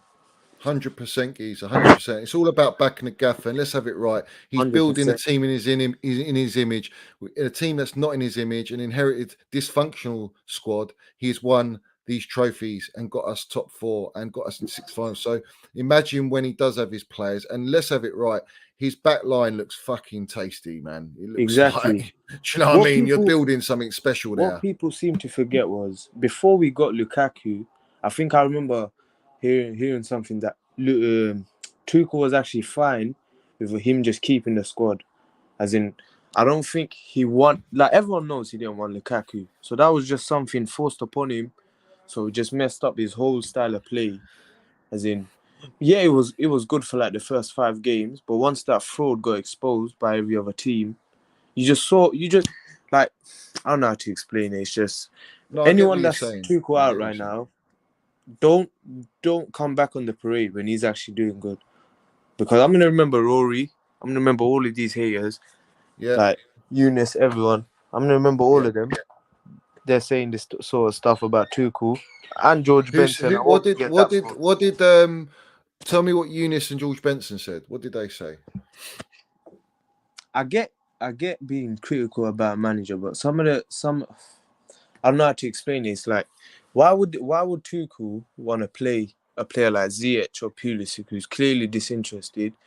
Ziyech's best position is on the right wing. We don't really play with wingers. We play with forwards, as in they play very inside, like they play very close to the striker. That's why he wanted Sterling, because Sterling, Mount, Havertz, they all interchange. Bringing in Ziyech, that's not going to make no difference. Absolutely not, yeah. Ziyech is shit. That's why he wants Ziyech is not Chelsea level, mate. He's not Chelsea level. He's not. Ziyech is not. He's just not. I wanted him to the two. I don't know about you, Johnny, but I was always hyped about Pulisic, remembering what he done for us. Ever since his dad started saying, but I can understand why he wants playtime, but it's too much, and you wanted to force a move. He's got to earn his trust and love now, Chelsea. Exactly. That's what he's got to do. But big up CFCA. Thanks for coming on, thanks for having me on. Thank Pleasure. you. Up the Chelsea. Big up, Johnny. Guys, like and subscribe. Hello, Johnny. How are you, mate? How we doing, RIP? How you doing, Geezer? I'm good. I came back to England like a couple of days ago. I was really busy with family, and I actually went to the West Ham game today. Big up. So that was very nice. Yeah, we were right by the West Ham fans, and when we gave it to them when their goal got disallowed, because they were giving it to us because they got happy that they got the equaliser. And we decided it was hilarious, but yeah, it was a great experience. But how are you, mate? I'm very well, Geezer. I'm very well. What do you want to say, my man? I just wanted to. I haven't really been. I'll be honest, because I was in America, I haven't been able to watch that much football, so I don't have like too much to say. But one thing I will say is I think today was a great performance. I think Tuchel, maybe not a great performance, but I think Tuchel managed the game in the second half very well. And I think the substitutions that made did put on a great performance. The first half was just, we controlled it, but nothing more. We didn't use our control to create anything. I think that's the best way of putting it. And I think that if we maybe were a bit more clinical in the first half, it could have been a more comfortable game. But the Tuchel substitutions and the players coming on really proved the point, especially Chilwell. That was superb by him. And I'll be honest, I didn't really see the goals very well because I was on the opposite end of the pitch. But yeah, I do think maybe Mendy's looked a bit shaky recently, but I just hope he can get into better form. But I do think Fofana's and debut was very solid. He was right in front of me, so yeah, he was dominating that right side of Reece James. And I think Reece James got up a lot more because he had Fofana to cover for him, which made his life a lot easier instead of worrying about Asp getting absolutely burnt on the right hand side. You know what I mean? Yeah.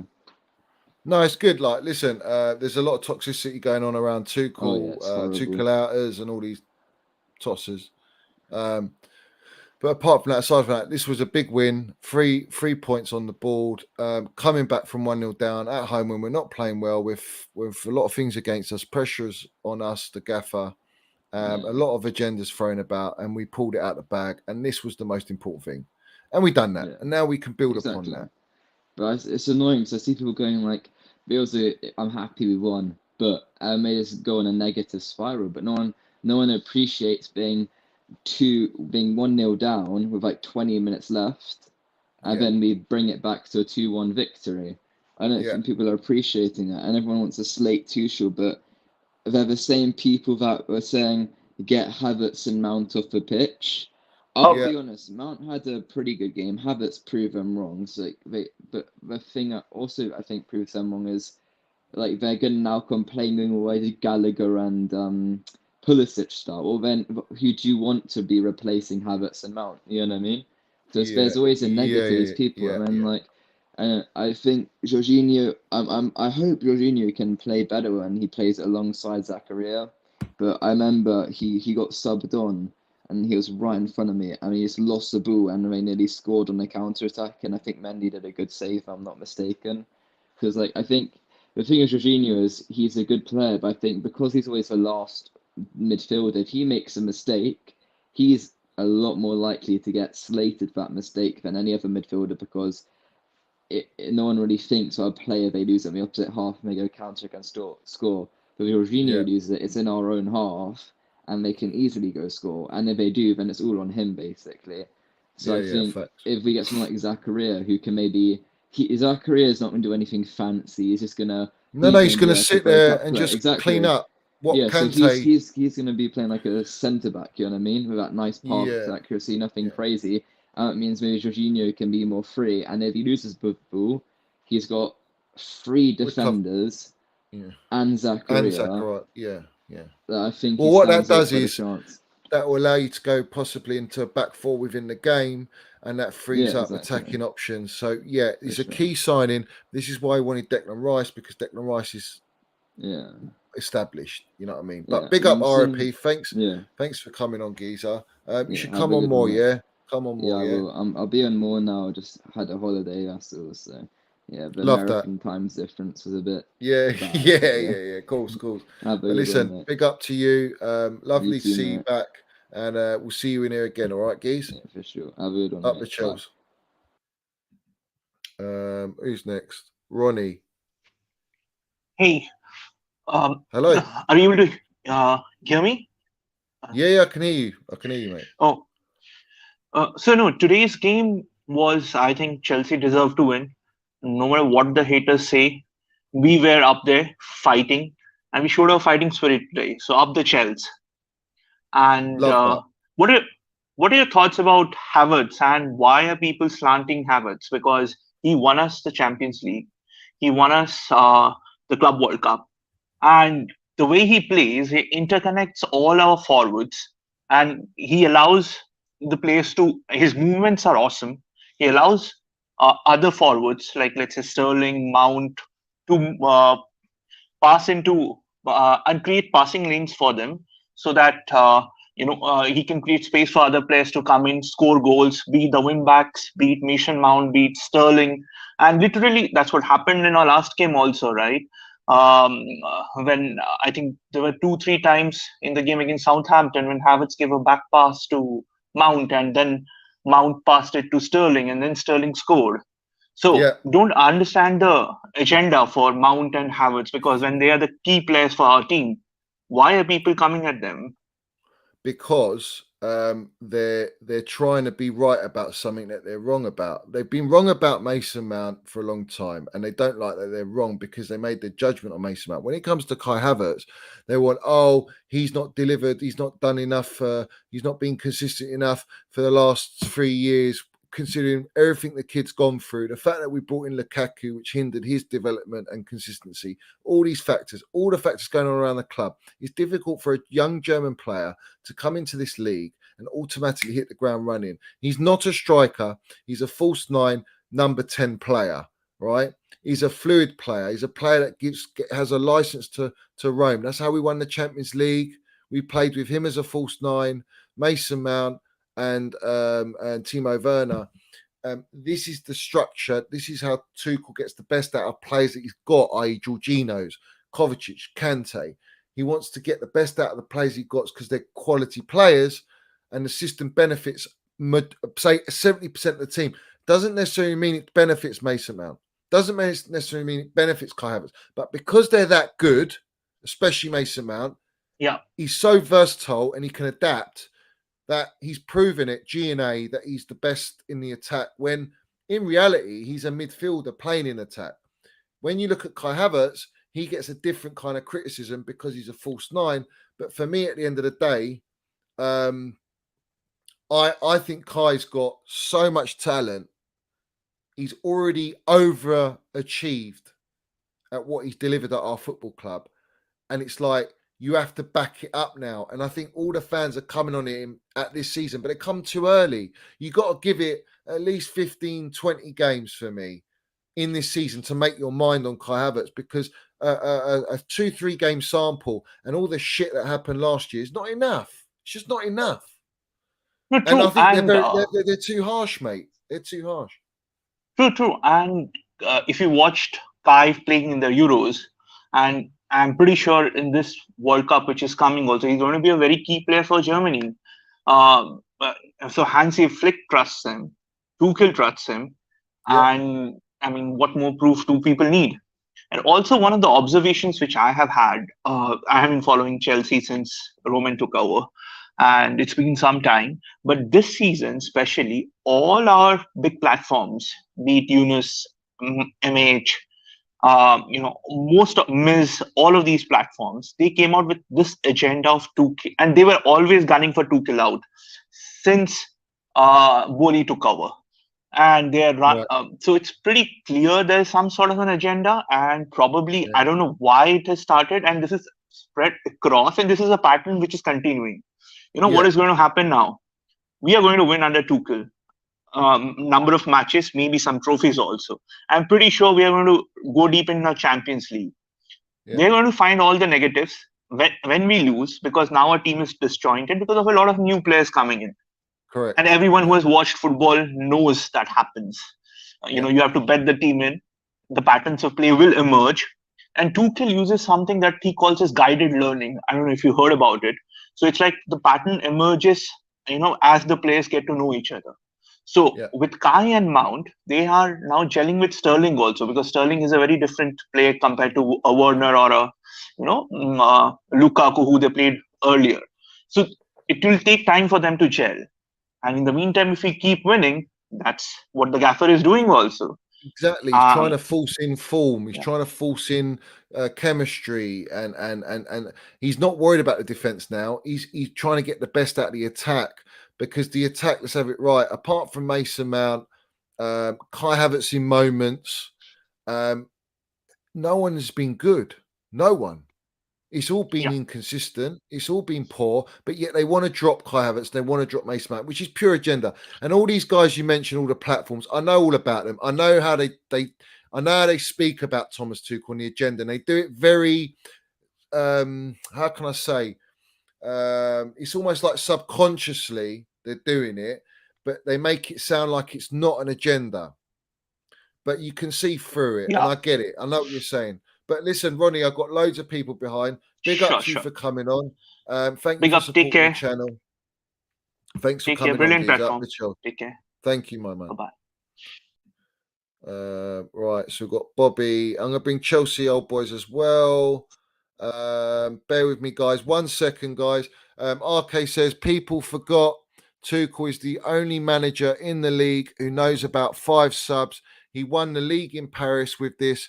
And this is why he won the Champions League with Chelsea that season. Now he's the only manager experienced in 5 subs rule. I can't disagree with that. I think the gaffer tactically, now he's got more options with substitutions, more for us to play with. Do you know what I mean? Big up to RK for donating to the channel. Big up to everyone that's come on. I'll bring on Steve as well. Big up, Steve. So, guys, before we go up to Chelsea old boys, my geezer, what a pleasure to have you on, my man. What's happening, what a Johnny? Pleasure. How are we doing? Can you guys hear me? Yeah, we can hear you. We can hear you. It's my debut, man. It's the first time coming on. Sorry, I can't show my face and that, but yeah, a little bit of a known boy and that. But yeah, we keep Big it up that to way. you, geezer. But yeah, one big thing I want to say here: fuck all the haters who want fucking Tuchel out, right? You fucking melts, right? Leave our manager alone. He's top class, mate. Top class. All right, you want him out? Look what he's done all this time, all that pressure, all the sanctions, everything. Come on, you fucking melts. Yeah, fuck off from our club. Yeah, that's it, bruv. Facts. You know, Facts, geezer. definitely, bruv. Yeah, had Facts. enough of it. Hearing it from this platform, none of them represent our Chelsea, mate. None of them. That's No, it. they We don't. do They here don't. because we're the minerals, mate. We're the fucking minerals here. All Love right, it, Steve, geezer. what's happening, bruv? Steve's gone on mute. Yeah. Big up Bobby as well, mate. How's it hello, going, Bobby. Chelsea old Bobby, boys? Yeah, big up, guys. Hello, guys. How you doing, Bobby? Chelsea old boys. We got the Come 3 on. points, guys. Come Lovely, on. beautiful. Onwards and Absolutely upwards from here, beautiful. guys. Isn't it? you see another thing today, right? The pressure which Tuchel had, he had to take out Man and Havertz, right? He had to play Pulisic with Connor. Did they perform? No. Yeah. No. And did you see Tuchel what he was doing on the touchline? Yeah. When he saw Mental. Connor, he weren't passing that ball and he was jumping up and down. That just shows you we got Mount, all right, and Havertz, and they got to play. They have to play. Done. It's facts. It's facts, Chelsea old boys. This is the thing, right? All the numpties, they got what they wanted. He dropped him, and the gaffer said after the game, he said that was a very, very hard decision for me to make, and we have to respect the gaffer in that sense. But I think the thought process wasn't just about them not performing, because I think that what they offer, no other players offer it in our front line, in our team, and they make us unpredictable. But it's just that the midfield's hurt us so bad. Jorginho, not having Kante, Kovacic, slow transitions. That's what's hurt them. Yeah. Not that they're playing bad. But the thing what the gaffer's done and what I rate is that he wanted to have options on the bench in case it didn't go right. And that's exactly what happened. We went 1-0 down. I could sense it, the way we were playing. And then he just changed the game. And he sent a message to the fan base. He sent a message to say, these boys are good enough. These boys, you need to be backed. And Kai Havertz shushed everyone, to say, when I'm down and I'm not doing what I want to do because he wants to do it, the kid wants to do it, that's when you got to back me, not when I'm fucking on top. Yeah. Everyone can back you when you're on top. Definitely. You know? Well, I Johnny, thought Havertz. Go on, old boys. Yeah. Can I say something? Yeah, go on, Steve. Just let old boys finish up, and then we'll move on. All right, I was just going to say, I thought Havertz played a lot better when Broja was up. Yeah, he was more free. He was getting in the pockets. He was moving. He was on the left. He was drifting. It was beautiful to see, and the interlink and the play between Broja, Mount, and Havertz. I loved it. Absolutely loved it. You know, and that's what I want to see more, because Havertz, he just took that pressure off him being the false nine, being up there. You know, it just took so much pressure off him. And I think we're going to see a lot more better movement, a lot more better play when we do actually have, say, like, Aubameyang, even Broja. Yeah, but do we get... We might see that with Aubameyang. So in the sense that the gaffer might rotate Aubameyang and Broja if you play Havertz off them and Mount off them, but you got Sterling. But I think Zachariah is the key, because I think if you can mould into a back four, that allows Mace to drop into that 8 role, right? And then you can have Havertz, Sterling, Broja, or Havertz, Sterling, Aubameyang, and then they get that they can inter-exchange across the front. But big up Bobby, and then I'll go to you, Steve. All right, Geese? Bobby, what do you want to say, Geezer? Yeah, I mean, guys, you know, this is the sort of thing that shows what an elite manager Tommy Tuchel is.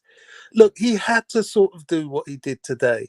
What a lot of people fail to always remember is that we're more or less still in pre-season. We're starting at the stage we are now. People like Liverpool, Man City, Spurs, Arsenal, they were like that at the beginning of pre-season. So we're having to merge our pre-season into game 5, game 6 of the Premier League. And I don't think it's not going to be till about probably beginning of October will we really start seeing what we're about, knowing what people like Zachariah can bring us. You know, I just think it was really important that we won today. I mean, I'm just listening to the to watching the replay of this and listening to these Muppets on Sky Sport talk about the way Antonio, who practically did a jiu-jitsu a strangle throw on Thiago Silva, saying that Thiago Silva was that he was milking it a bit when he fell to the floor. Listen, I've been calling out these geezers since the first days of Chelsea TV, mate. I've been onto them for a long time. That's why I love Johnny so much, because he's just clocked it and he doesn't care. He just comes after these fools. And this is what we should all do to put an end to this nonsense. I thought the game today, West Ham got what they deserved. What annoyed West Ham is that they came thinking, oh, Chelsea's a soft touch. We're going to bully them. We're going to do the old physical thing that some of these sort of teams do, the old low block and then hit them on the break. But Tuchel went and matched them with physicality in the midfield. It really surprised them. Then he put people like Mount and Havertz and our real creative players on the bench and did a bit of Mourinho. If you want a bore fest, we'll give you a bore fest. Then he came out at them. Came out at them in the second half. It totally threw them. And when they had that goal disallowed, which, by the way, Moyes doesn't talk about the red card that Antonio should have had it in the first place, it just completely threw them. The tactics was what did Moyes today. And, this is Chelsea not playing well. This is Chelsea having a back line still getting used to each other with their midfielders all missing. I think we should have a lot of hope. I've just heard that Bowley and Clearlake and that lot are soon going to appoint a director of football and a head of scouting. We're onto all of this. We had to get a baseline of the team, which by some miracle, these guys did this transfer. We're going to do more business going forward. The team is only going to get stronger. All these kids like Chakamika and so they're going to get their chance. They're going to get their chance. I'm just waiting for James to do that contract and Mount, and it will shut all these people up once and for all. But do you know what, Bobby? It's facts what you're spitting, yeah. But the key thing that I take from this, right, and I mentioned this on my previous stream, yeah, a couple of days ago, is everything you've said there. We're getting a director of football. We've got rid of the shit scouts, the old regime. We've got the old guard out. We're bringing you in. We're going to look at new scouts. We're building something for the future. The one thing that the Sky Sports, the Talk Sport, all the main media platforms, the Rory Jennings of this world, all the Muppets, yeah, all the Melts, yeah, those ones are the ones that do not want Chelsea Football Club to build with an elite manager. Because if you have a great owner, spends money, all right, like look at Glazers, shit owners, but they spent money. They spent the highest amount of money, over $1 billion, yeah, and they've changed managers, but they've given managers time, right? You're going to tell me we're going to go and spend all that money for Thomas Tuchel and sack him during the season because we don't get top four? Let's not be stupid here. The top four thing is the pressure from. The top four is the pressure from the media. Like you got Gabby Bonglo coming on TalkSport saying, "Oh, they must get second because they spent." No, fuck off. We're rebuilding, yeah. But they don't. What they don't want is Chelsea to be great again, because we will build what, say, Man United had with Sir Alex. We're building what Man City are doing with Pep. They don't want that at Chelsea. They want Chelsea to have all the money, waste it, all right, and not be successful. But they want to prop Spurs. They want to prop Liverpool. They want to prop Man City, Man United. That's the going rate. That's how it is. So when you have people on our platform spitting all that nonsense, coming out with all these agendas about Tuchel, I can't think you're not proper. You just don't care about your football club. You just care about the clicks, and you care about being a celebrity, and that's it. You know, they're not Chelsea fans. You know what I mean? Name how many clubs in world football have the resilience to survive the crap we've gone through with the sanctions and COVID, mate, and all the officiating decisions. Last year, mate, was just fucking. That was the most toxic time being a Chelsea fan. You know that we didn't know what was going to happen, and the fact that the gaffer went through it without you even looking at him going, he's struggling. He weren't struggling. I mean, at one point you thought this guy's going to walk out, or he could walk out. You know, any other manager, you think Pep and Klopp and all these lot would be able to deal with what and be successful that year, winning 2 trophies, having all that stuff. Apart from the sanctions was the big one, but everything else was massive in football terms. Johnny, massive. Johnny, can I make one point? One point here. Yeah. I think all these platforms, even like Sky and all the journalists and everything, because we've had Roman and he was sacking our managers left, right, and centre. Right. And when Tuchel came in, do you remember what he said? I'm going to build a team which everybody's going to hate to play against. Yeah. And because he's given the chance now to build his own team, his own empire with a new owner who's backing us, who's got rid of everything, all the deadwood, all the crap, Marina, Bruce, what's his name? Eugene, every single Bruce one. Buck, yeah. And the other guy, that Eugene guy, they are terrified because we're going to build a big empire with Tuchel. Because he said, I want my model to be like City and Liverpool. Why? Because they've been there for 4 or 5 years, Klopp and Pep, you know, and they see this and they're terrified about it. And that's why they like gunning at Tuchel, get him out, get him this and that. Let's just put more pressure. Well, I'll tell you what, he's going to overcome that pressure because no manager has gone through what he went through. Facts. None of them. And this is nothing compared to that. This pressure is nothing compared to that. It's fuck all. Literally. It's like it's nothing for him. Do you know what I mean? And that's absolute facts. I agree with everything you said, Chelsea old boys. Do you know what I mean? Standard. Steve, land it, geezer. Good evening, guys. Well, I'm sitting here in a wonderful mood. I was at the bridge today, had one of the best seats I've had for a while. Saw the whole game. In the first half, West Ham was sitting back. Talk about low block. I mean, Antonio wasn't far off the 18-yard box. Wasn't that great? But you know what? It's building. We're a little bit sore after the other night at Southampton, so you expect it. Change the game a bit. Gallagher on. I don't call it a drop. He rested Mount and Havertz just to give him a little tickle, right? That's all I thought see. Gallagher did well.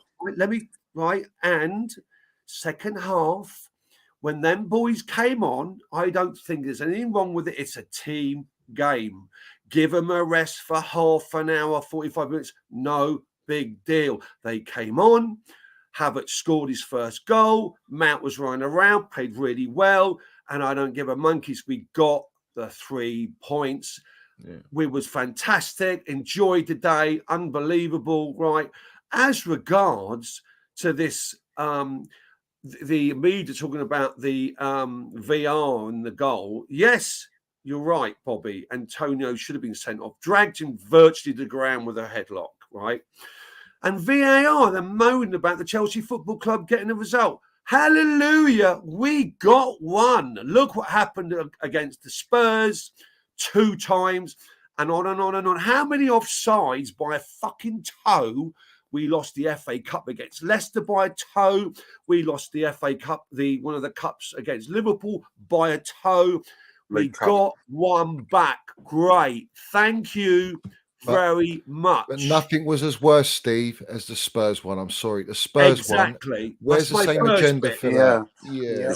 The second bit is, Johnny, I don't give a monkeys about Rory, Gabby Abonglahor, Jamie O'Hara, and all these mugs that are doing the Chelsea content. You've got your opinion. I've got my opinion. They have their opinion, right? Right. I know what's right. You know what's right. But you know what? I ain't going to lose sleep over that. We know what we're doing. We know where we stand, right? We've been around the block.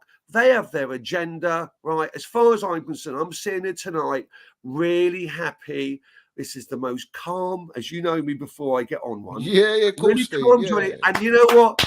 Chelsea 2-1 against West Ham, London derby, up the Chelsea, right? Up the fucking Chelsea, mate. And that's what I'm going to say. That I'm just going to say my bit. Thank you. Right. Okay. No, pleasure, Steve Geezer. And let's have it right. Yeah. The thing, and like I said, I don't know if you guys have been watching earlier, but the main thing that I take from today Yes, it's the 3 points. I didn't care how we do it, how we get it, because we're not playing well at the minute. And we've got a lot of pressure building from all these tossers all over the platforms, all the agendas against Chelsea. We know that, all right? And they're trying to put pressure. But what I was so proud of today, and what I was searching for, what I want to see is that backbone, the minerals of being 1-0 down with a playing against a team with every player behind the ball, low blocking you, not playing well, and you come out, the gaffer makes the changes and you go out and win that game 2-1 is when you're not playing well, do you know how hard that is to do? That is, and you've come off the back of a loss of 2-0. You know, that you lose this game as well, 1-0 down, it's mounting on you. It's mounting on you so early on. Well, it showed our spirit and determination. Right, Yeah. but only since the window shut is my point. Because all those players, the Pulisic's, the Ziyech, they have to knuckle down now and earn their stripes. Everyone's together in the team spirit. The team spirit was key today, and this is what we're going to take on to go to Zagreb. We're going to take it on to go to Fulham away, and so on. And we start to build a winning mentality, a togetherness. Get some momentum going. Big momentum. And with the momentum, you play into form. And once you hit form, that's when Chelsea are back, and people are going to be scared because our defense, let's have it right, our defense has got fucking minerals, bruv. Exactly. Like, forget like, look, we know Mount and Havertz, Sterling, by far best attackers, yeah? Midfield needs attention, but we know when Kante cover is fit, we're an unbelievable team. But with that back line now, it's something I feel different with them. With Rudiger and Christensen was a liability. Yeah, we know that. Whether he'd play or not, injury, Rudiger was the only one that you could sort of look with Silva and go, they're fucking on it. Yeah. But now I feel like we've got 3, 4, 5 of these players now. Got a fantastic defence. Yeah. Johnny, can I say something? Tony did a interview with Chelsea TV today. And you know how relaxed and what a lovely man he is. He mudded some of the people, Rory, and I spoke to him half an hour ago. He said, if you ask Johnny, I think he's going to come on. He's just got home from the game. I was with him today. He said, if you can ask Johnny, could he try to get the Chelsea fan interview with him today? Because he really mudded Rory. I said, I'll speak to Johnny when I get on. All right. So if it's on there, I'll put it on. But normally, I think they put it on a bit later on. So it's just come on about 15, 20 minutes ago. But you know what I was saying? He said it's not normally like me, Steve. He said speak to Johnny. He was a bit nervous. He's such a lovely bloke. He was because he, now he is. And I said I'll speak to Johnny and see if he can get it on. But yeah. Well, I've sent him the link. So I'll see when he comes on. Johnny. Yes, I just want to say another thing. I said something about the set pieces today. Now, I think we got a little bit of an issue with our set pieces, and it's that the confidence when the balls are coming in. This in the past 5 games we played in. Is it a confidence of the defenders? Yeah, with probably Mendy. Are they confident with him? Because before we didn't allow no set pieces. We were strong in the air, clearing everything. I think there's just a little bit of lack of concentration, like set pieces, and that's just we've got to really work on that. Because if we look at the majority of the goals, it's by set pieces, really. Yeah, I think the set pieces where we've been sloppy, really. Yeah. And I think let's see how Fofana settles in. Yeah. But I think it was on his side with Silva, not so much Koulibaly's side. But I thought Koulibaly was a little bit not. He was good. Yeah, he was a bit shaky for me, and some panic passes, where he just and stuff like that. I don't want to see. I want to see composure. Like, sometimes it's like, it looks like we ain't got a game plan, but we do. It's just I think the confidence levels are not quite there yet, and I think Koulibaly's still adjusting to the pace of the game. And like I said, I watched a bit of the Serie A derby, the Milan derby, right? And everyone's like, this player's quality. Giroud's fucking unreal. Yeah, but Giroud can play like that at his age in that league because he gets more different time on the pace. ball. Yeah. In the Different Premier pace. League, you don't get it. So I think Koulibaly, especially, is struggling the most out of those. And I think once he adjusts, he's going to be a beast.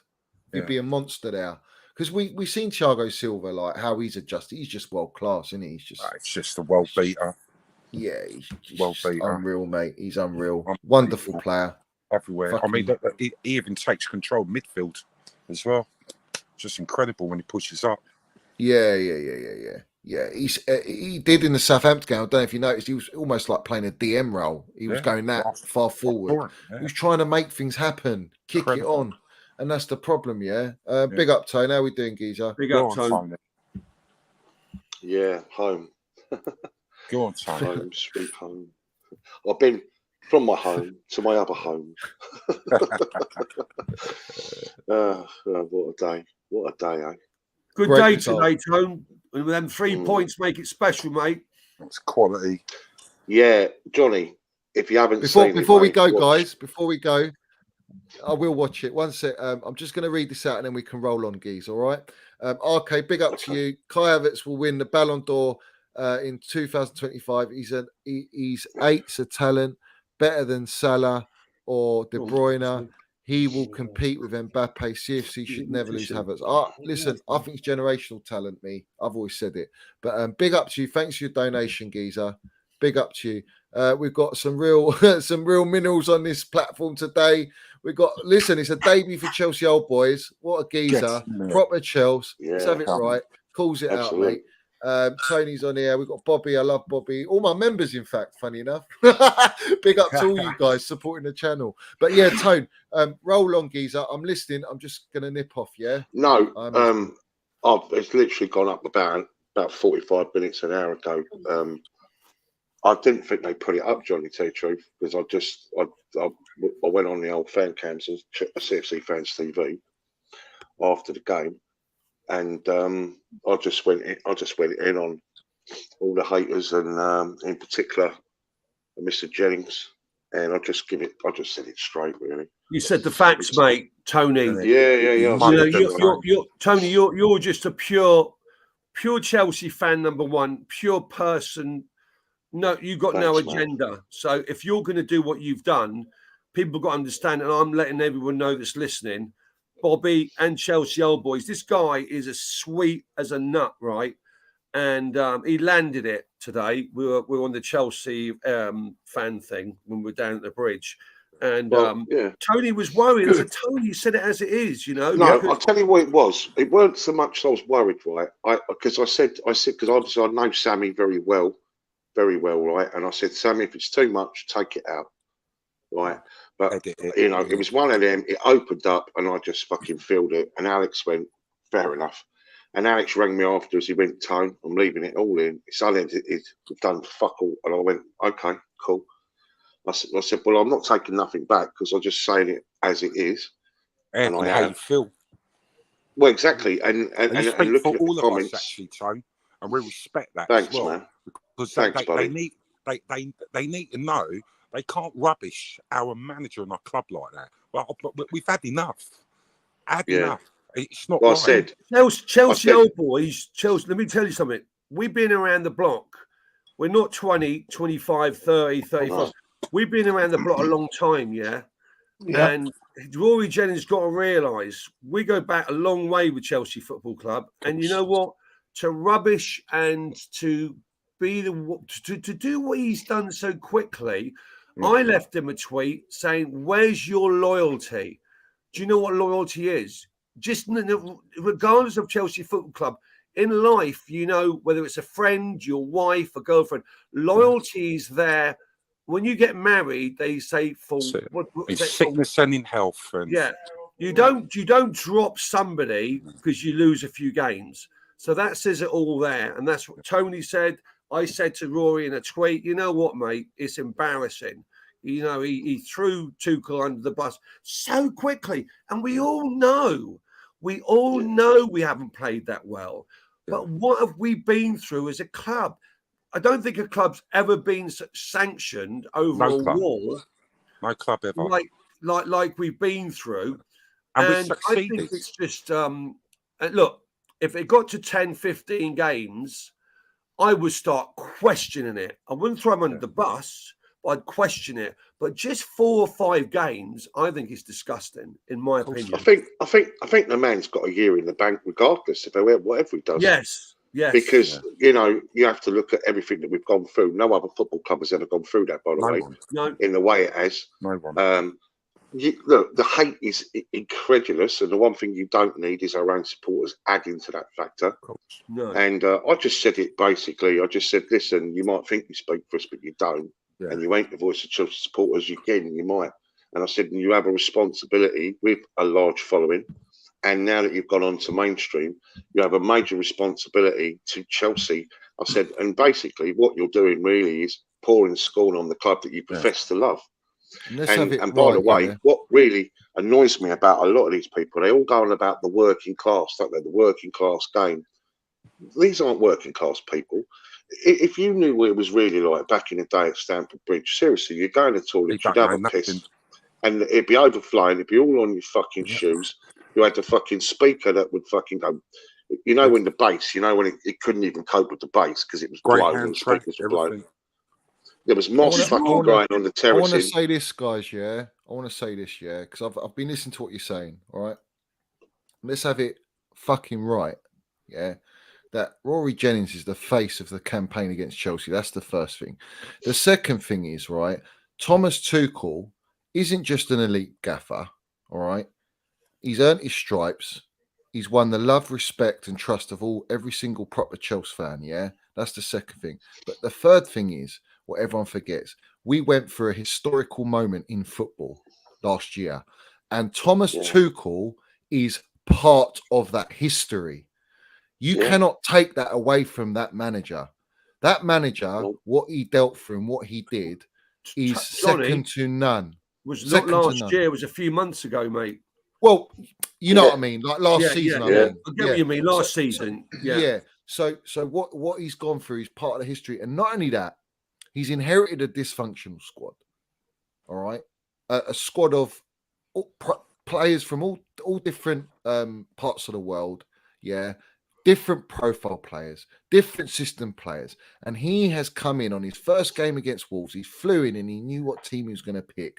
From that moment he landed, he got them training in Cobham at night to go into the Wolves game the next day. Yeah, let's have it right. This gaffer knew he was going to play 3 at the back with a wing-back system because he saw the squad of players and he knew how to get the best out of the collection of players. And he got about, let's say, I'd probably say 60% of the squad, all right, to 50 maybe, are able to play that system. And he can get the best out of those players to play a system. Not necessarily they can all play the system, but he'll get as much juice out of them. Maybe 2 or 3 in that system, in that first team, might not suit the system too much, but he can get the best out of them still, get something out of them. Whereas a lot of the other players, he couldn't do that. So he knew, if I play this system, I'll get the best. That's how we won the Champions League. He brought unity, togetherness, and he had the pressure from Roman. If you don't win, you're out the door.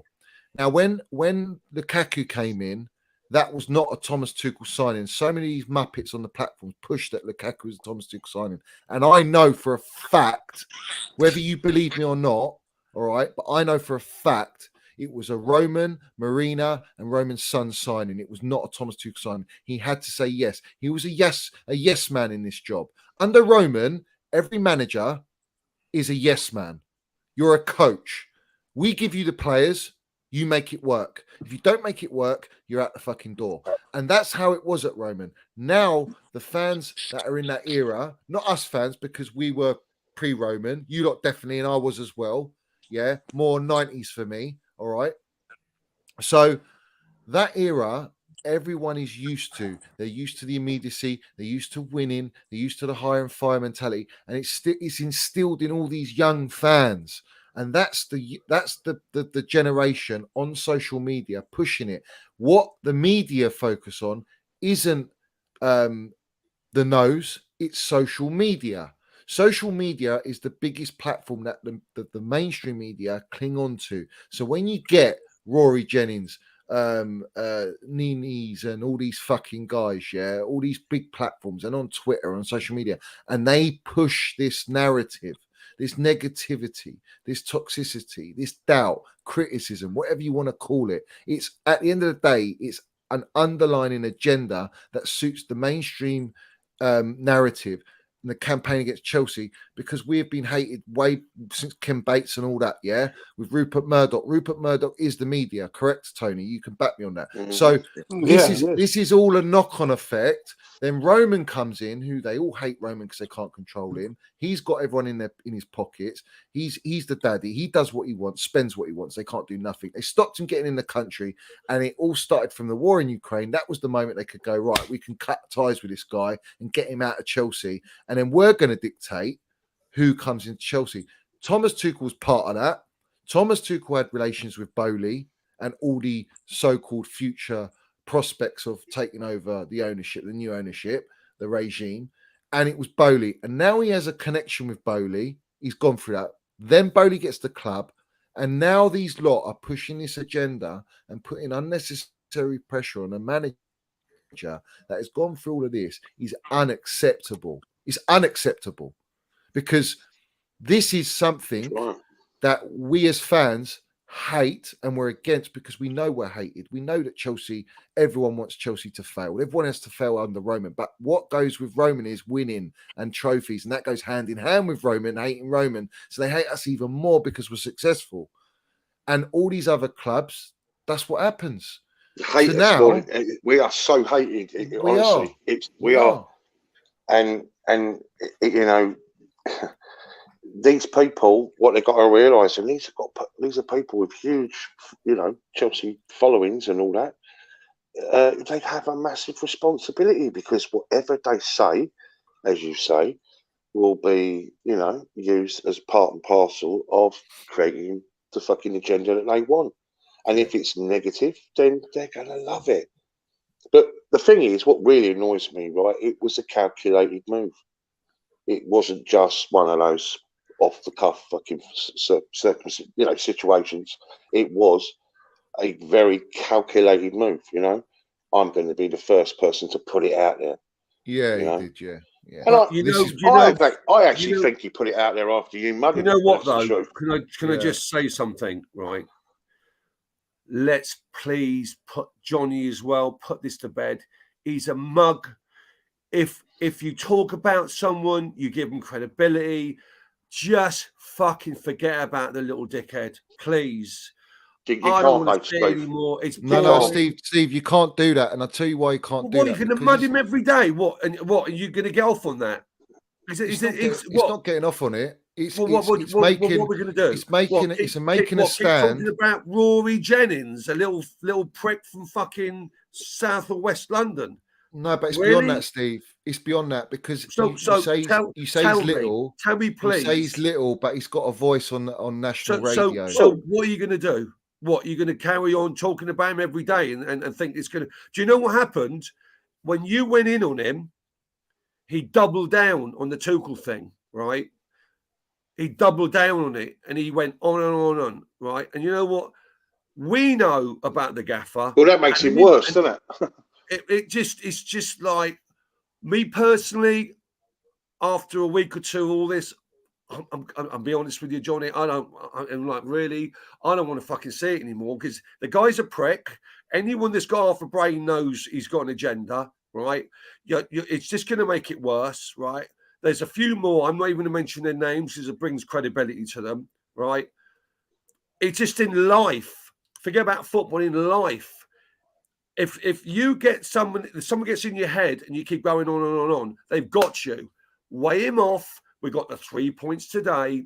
Fuck him off. He's a prick. But Steve, what you got to understand, what you got to understand. Let me ask you a question, Johnny. What are you going to do? And you know I love you, mate. And I've come on here. The only reason, and anyone listens to me, the only reason I told Tony this is how I came onto social media, because of your channel. All right. 4-6 weeks ago. I don't want to hear his name anymore, because I've seen him and I've seen it. He's got an agenda, right? Let's get behind the gaffer, build your channel, right? The people that follow you and, right, Tony and whoever else, right? I'd like to have my voice, whatever in the future. We'll see what happens, right? And forget about him, because you can mud him all you want, right? Because I don't, to me, I've watched him and I've done a lot of research on him, right? He is very smart on what he's doing. He wants the clicks, right? He wants the this. He loves the dough, right? And his little 500 quid shoes. And there's a donut designer shirt and a little lovely little voice. Fuck him off. He's just right. one little. Let me land it then. Let me land it because this is, and I agree, of course. I've done that today, though, John. I've done that today, though, Steve. So yeah, but Tony, I've added that. You said it, but you've done it now. You won't be doing it again, will you? Yeah, but this is anyway, the thing, no, right? Probably not. No. Let me say what I'm saying. Yeah. Let me say what I'm saying. Yeah, because what you got to understand is, I'm the only platform. If you go to all the other platforms, I'm the only one that will do what I'm doing. All right. If the others, I've done it on mine. Obviously, Tony. Yeah, but what I'm saying is, if all the others did that as well, this guy doesn't have a chance. He doesn't stand a chance. He'd be so royally fucked. He's outnumbered. The problem is the other platforms don't want to go near it. Well, they've got difference of opinions as well. It's not they don't want to go near him. No, their opinions. You're here. He's there. Yeah, but Steve, you're getting it wrong, mate. Their opinions. Their opinions have the underlying same agenda, but they don't do it as full throttle as that. And because they agree with it to an extent, all right, they'll say, I'm Tuchel in, blah, blah, blah, but they'll dig. They'll keep digging at the gaffer at the same time. That's not Tuchel in if you're digging. So they do it in that way, cowardly. My thing is, if you don't cut this shit and create a backing of Tuchel in against these lot, then that agenda is going to run so far, rocket so high, because it's on major platforms. That's where it hurts. And it doesn't hurt me. It hurts Tuchel and the club. So, yeah, you have to make a stand. I'm not saying I'm going to mud him every single time. But if he comes out, do you know all the other makes channels? a video about an agenda again, you've got to mud him. Johnny, you know the Eunices and the all. I'm not even going to mention their names, yeah? For the last few days, I've looked at every one of them and I've tuned in, right? There's not one of them that's Tuchel out. Rory Jennings is the only Tuchel out, right? None of them. And you know what? Go do your research, because I've spent days looking at them, right? Even the ones that are moaning about Kai Havertz and Mount and this and Tuchel, but none of them are Tuchel out. Rory Jennings is the only one. He's like that. He's a tiny little weedy little guy, right? Right, and he is. I don't look at him as a Chelsea fan. I look at him as I look at him as an Arsenal fan or a Tottenham fan. Because how can you say the things he says about Arsenal and Tottenham and all the rest of the clubs if he's a proper Chelsea fan? I don't think he's got any clout at all. He's got 200,000 viewers or subscribers. No one else. Prove me wrong. Tell me tomorrow. Tell me Monday. None of them have said Tuchel out. So as far as I'm concerned, when you say he hasn't got clout, it's naivety, because when you're on a national radio platform, right, and you're on another platform that's got over 200k subs, you're on your own platform that's got 200k subs, all right, and you set an agenda. Do you know how many people in my chat today have said to me, go and listen to Talk Sport, the amount of people calling in saying Tuchel out? Where do you think that's come from? Do you think that's come from Rory? Of course it's come from Rory. A fan called earlier on the way home in the car, and he was such a prick. He rang up and said, I watched the game and it was rubbish. I've never seen so much crap. You know what? Get a grip, mate. You know what? We're just getting over what we got over. It's the 6th game in, right? We've just closed the window. These guys are fucking morons. They're morons. You're going to have, if you've got 1 million supporters, you're going to have 10%, 20% that are fucking morons. Do you know what? The noise, sometimes you got to, look, even in normal life, you get a certain amount of people that talk about you. If you really got the hump and you got to fight them every day, I'd be fighting for the rest of my life. What I'm saying is, Johnny, you know I back you, and I agree with you, yeah. But you know what?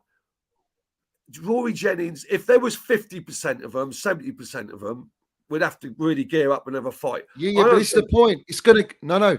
This is the point. When I watch the other platforms and I hear their little digs, there is. I haven't got nothing to dig at the gaffer about. Nothing. I won't dig at the gaffer about fuck all. Right? So if I'm doing that, but they're not, right? Then there's some sort of agenda there where, oh, if he doesn't get top four, oh, he's bought these signings now, so he's got to deliver. All this agenda shit. There's no need for that. We're in a rebuild. Well, tell you what, Johnny, you want to get an agenda against them? You want to get an agenda and build it up? Let's get a few people. Let's get some people in numbers then. You want to get an agenda against Rory Jennings? Let's build a few people up and go against him, all right? Because what they say to you is, oh, you've got a small channel. Well, fuck you, you dick. Let's build some momentum against him. You want to get him? Let's build some momentum against him. You know, when you fight a war and you've got 10,000 soldiers. I am doing that. Yeah. But the thing is, I know you want to do it on your own. You say, I'm going to stand on my own. But who's the other platforms? Who's the other platforms? Name them. You can put some coming nowhere near it. Well, you've got Tony SW6 for a start, right? He's got plenty of followers, right? There's other people around, right? You can build momentum. Look, at the end of the day, I don't think he's worth it. But all I'm saying to you, mate, is, you don't have to listen to me. You're your own man.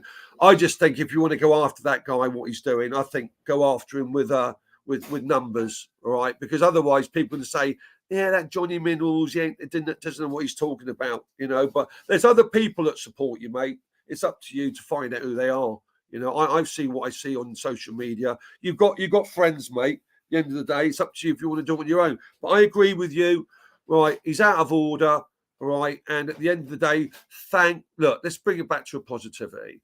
We got the 3 points today, London Derby, right? And one of the I had a great day out today. It was so good. I was so relieved. Let's be positive and laugh about it. We got the VAR decision against West Ham, all right? And you know what? You're right what you said earlier, Johnny. Thank God we didn't lose today, because the Tuchel outs would have been getting a bit of momentum, But anyway, they've already started. That's the thing. I've said my opinion, mate. You know I'm with you, but I just think sometimes, it can be done a little bit of a different way. And, you've got friends in your corner. It's up to you, mate. But, I think the Chelsea will build some momentum now. And I think the way to shut people up is do well.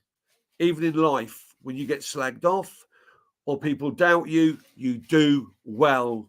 You have friends. Listen, they all say to me, yeah, come on, give us the link, come on. Yeah, I said, all right, I'll put the link out today. All you guys that got an issue with me where I'm pissing everyone off, come on here and fucking confront me and debate me then, if you want to debate. But do you know why you don't debate me? Because I ain't got 20k subscribers or 50k subscribers. It don't suit you. It don't benefit you. It don't run like that with me. I've got 3.5k subs, yeah, or whatever I've got, going up 4k, and I'm rattling more fucking feathers than anyone has done in the whole history of this fucking game. And there's a reason for it, because when I say what I say it for the protection and the goodness of my football club and my gaffer and my players, whoever's in charge. When Thomas Tuchel goes, I'll back the next gaffer. I back Lampard like Rory backed Lampard. I back Lampard all the way, and I got stick for it. And I backed him all the way. I back all my players, even if I don't rate the players, I'll back them. Yeah, but you get out of line and you start causing an agenda and a snowball effect, and that's building. I'm fucking coming for you. It don't matter to me. It doesn't matter, because at the end of the day, my followers, they get it. All right, but if one person like me with not a big following, because I'm a small channel, yeah, if I can rattle and let every big large account know on Twitter, I'll be careful, someone's going to come for you, i.e. me, yeah, then that's all good. That's when you know you're doing the right thing, because these people know what they're doing, because they want the association with the media, they want the clicks, they want the journalists, they want the brown envelopes, they want the fucking be the superstar daddy, they want to be a celebrity and all that shit. I'm not in it for that. I can't be bought. I do what I want, I say what I want, and no one can do nothing about it. And that's the mentality for me. That's why it's called Minerals FC, because it's literally, that is it. No one's got the minerals, geezer, to do what I do, because they don't want to tread on people's following's toes. growing, Johnny. You know, you've got a lot of us behind you. Yeah, we know the time of day. I mean, I don't even watch this Rory Jennings bloke. I don't even watch him. I only heard about I don't him. watch him either. I watched him a couple of times. But He's insignificant. There are bigger forces behind him. Exactly. And the voice of Johnny is needed because he's starting a pushback. You'd be surprised the number of people that get up, at Sky, these big channels, that have people like Graham Souness sitting there spouting out trash. Yeah. We need to be that voice to kick out against Sport, them. Bobby, Bonglahor, Jamie O'Hara. Yeah, all that.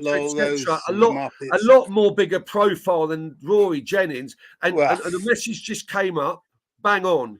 He's got more subscribers from Arsenal, Tottenham, Liverpool. Well, there you go. He's not stupid. He wants this. So there you know you what? Go. I think he's like that. He's a little man. He's insignificant, right? Yeah, but it also comes to the fact that, like, if you look at like the brown envelopes, and the brown envelopes go on to all different platforms, and they go onto the football terrace, and they go on these things, and they were lying about Koundé deal. It was a fucking lie. We never bid for him. Yeah, it even came out after that they pulled out the deal. They never even pulled out the deal. They never went in for the deal. All right, and all the truth comes out, but they push the narrative on their platform. Think about this guy. He called Roman out. I mean, how can you call that guy out, right? Serious geezer. He called Haaland it was going to fail. I mean, how much egg on the face is that? He says it all. I can't take him seriously. And I watch people's mannerisms, right, when they talk. He's sly. And this is the last I'm going to say because I'm getting hooked. It's almost like I'm giving him too much time, right? Anyway, enough said. I'm not saying any more about him. Otherwise, Who are you talking about? Sorry, lads, I've got to shoot. I've got a 3 o'clock start tomorrow. All right, Bobby. Big up to you for coming on, my geezer. Big up, Bobby. Yeah, say big up, Joe. Big up, mate. Big up. So, Johnny, listen, we got the 3 points today, right? That's all that matters. We're away in the Champions League next week. We've got Fulham at home, and I'm more positive, and I think that you were right. We need to build up some momentum. Yeah. And you know what? All that other shit's just noise. Just, you know what? And I know, I'm always on your side, but you know what? The way to get these guys in the mud is win. That's the big picture. That's what the gaffer did today. He won and muddied them. Exactly. They wanted his downfall today. And this was the moment. This was a special moment here. Yeah, we're 1-0 down. And I'm glad they were given a rest. I love Mount. Havertz, I've got a reservation about. But you know what? Just think about it as a human being. They got just that little bit of a little tug, right? Whether it's your kid or a human being, sometimes it's good just to have a little. When someone grabs you around the ear or pinches you, Havertz came on, first goal. He must have thought he got one chance. One chance he got, fantastic. And he scored it. So I didn't think anything wrong about it, right? Because it's got him. He's got a bit of confidence now. He put that goal away, right? Everything was great. I'm all positive, mate. I think we're going to do well. I think we are, of course. We're going to build from here, mate. We're going to get top 4, no problem. I mean, some of these things about the people we bought and our transfer window. I've just got so sick of the negativity. It almost feels like you just got to close the noise off. Because we could be on this stream till 3 a.m. talking about they slagged us off for this. He said this. She said that. But you know what? I'm all about. We won today. I had a great day out with the family. Was there with Tony. Great, good to see. Watched the game. It was one of them games today. I really watched it. West Ham was sitting right back. Talk about low block, high block, mid block. But you know what? We got the job done. Great end. Everyone was happy. You know, I almost picked this guy up from the second row below me, above my head. I was so happy to get that result and that VAR decision. So I'm all happy, mate. It's all good. Good, mate. I'm pleased. Listen, guys. Anything else you want to say, Tank? I know you ducked out. I'm going to sort of wrap it up. It weren't ducking out. I'll tell you. Do you know what I mean? No. You know what?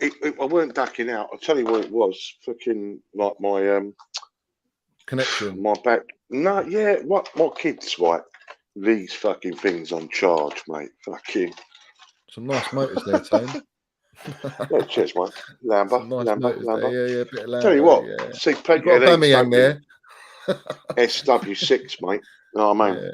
Yeah, last thing I'll say, I'm going to go, guys. Thank you for letting me on, Johnny. Big up to all you guys in the chat.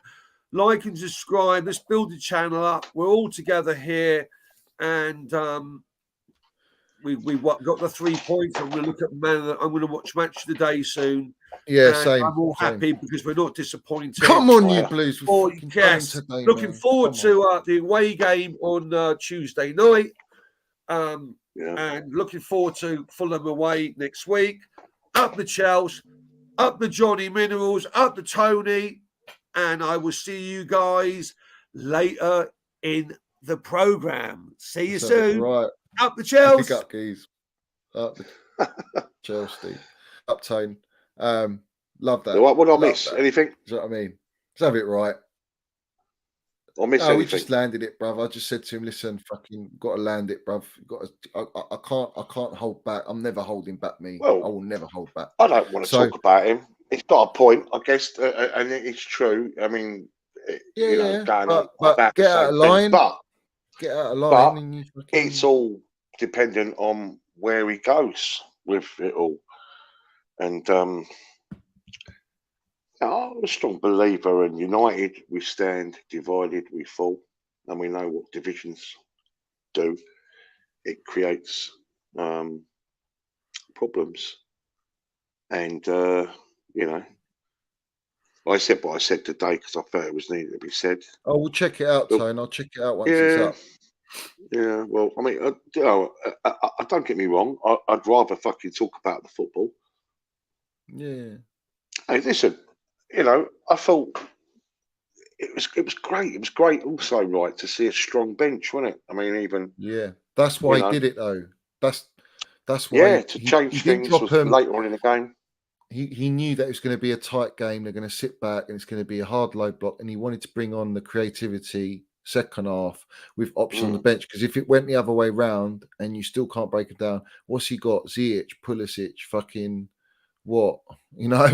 Gallagher. Yeah. He's not gonna, he's done it in reverse, and that's Gaffer's class, mate. He's elite. We know this. And I felt we played within ourselves on purpose. I know it sounds a ridiculous thing to say, but it was almost like, right, tight, no problems, no issues.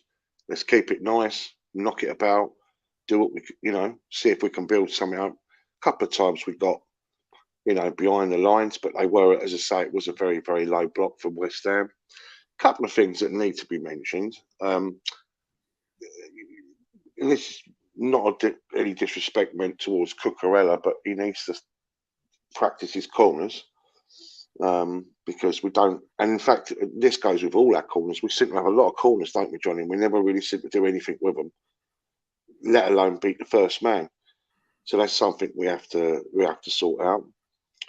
I like the lineup today. It was sort of like a 3-5-2, but really, well, it could almost, with that shape, you could change it into anything you like.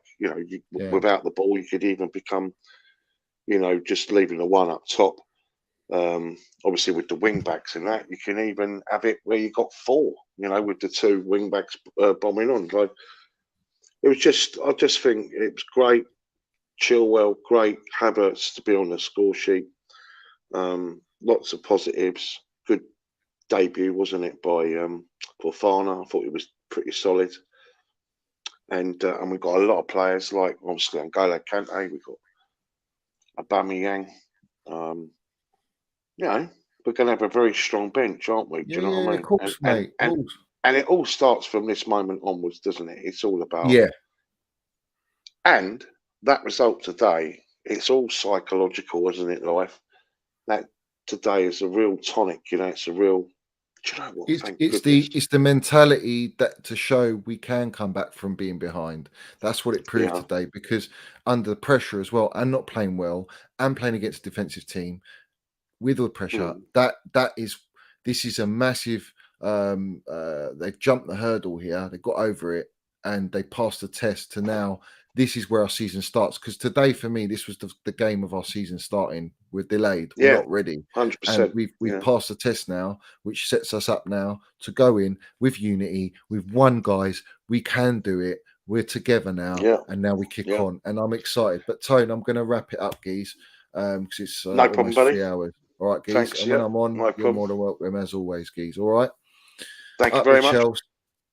And I'll check out your stuff, guys. Subscribe to Tony's channel as well, Chelsea SW6. Thanks, YouTube guys. and Facebook as well. All right, thank you very much, guys. Big up. I'll get myself off, mate. I'll let you sign out. Up the Chelsea. Up the Chelsea. Right, so big up to Chelsea, old boys. Lovely to have you on your debut on the show. Big up to you, my member as well. Minnals FC, the true voice of Chelsea fans. Up the Chelsea. Big up. Listen, you guys are the voice of Chelsea fans. You guys in here are the true Chelsea fans that say it how it is, and you wouldn't be here otherwise. It's as simple as that. So big up to every single one of you in here. Please do support the channel. Like the video, guys. I don't even know what likes I'm on, but please support the channel. Like and subscribe, guys. We've got the membership scheme as well. But like I say, up the Tommy T, up Minnals Mount, up Silky German, up Ben Chilwell, Chili B, up Chelsea Football Club, up the Chelsea, up the Minnals FC. Stay positive, guys, and I'll be back soon with another show, and like I say, on my Twitter at Minnals FC or Instagram, let me know any nonsense. I will get to it and I'll address it for you guys, not a problem. But like I say, up the Chelsea, up Minnals FC. Thanks to everyone supporting and being part of the channel, and I'll see you very soon.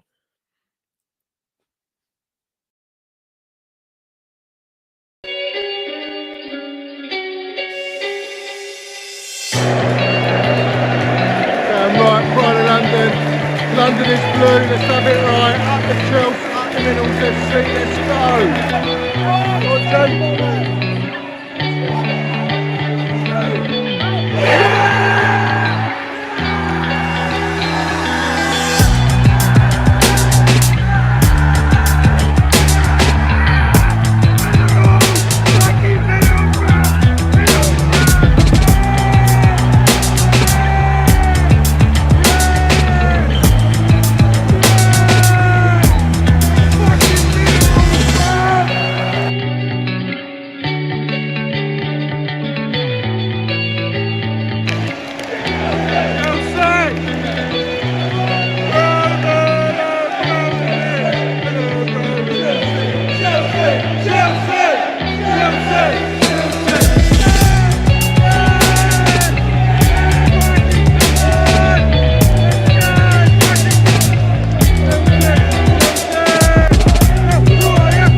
Ave It Right, Minnals FC.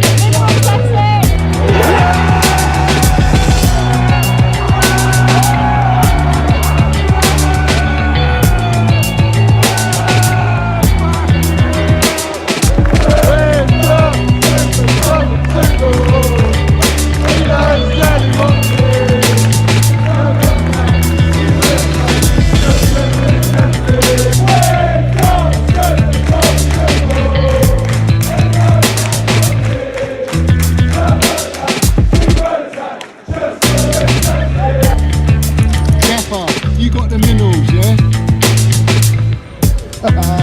Love it. Got the Minnals,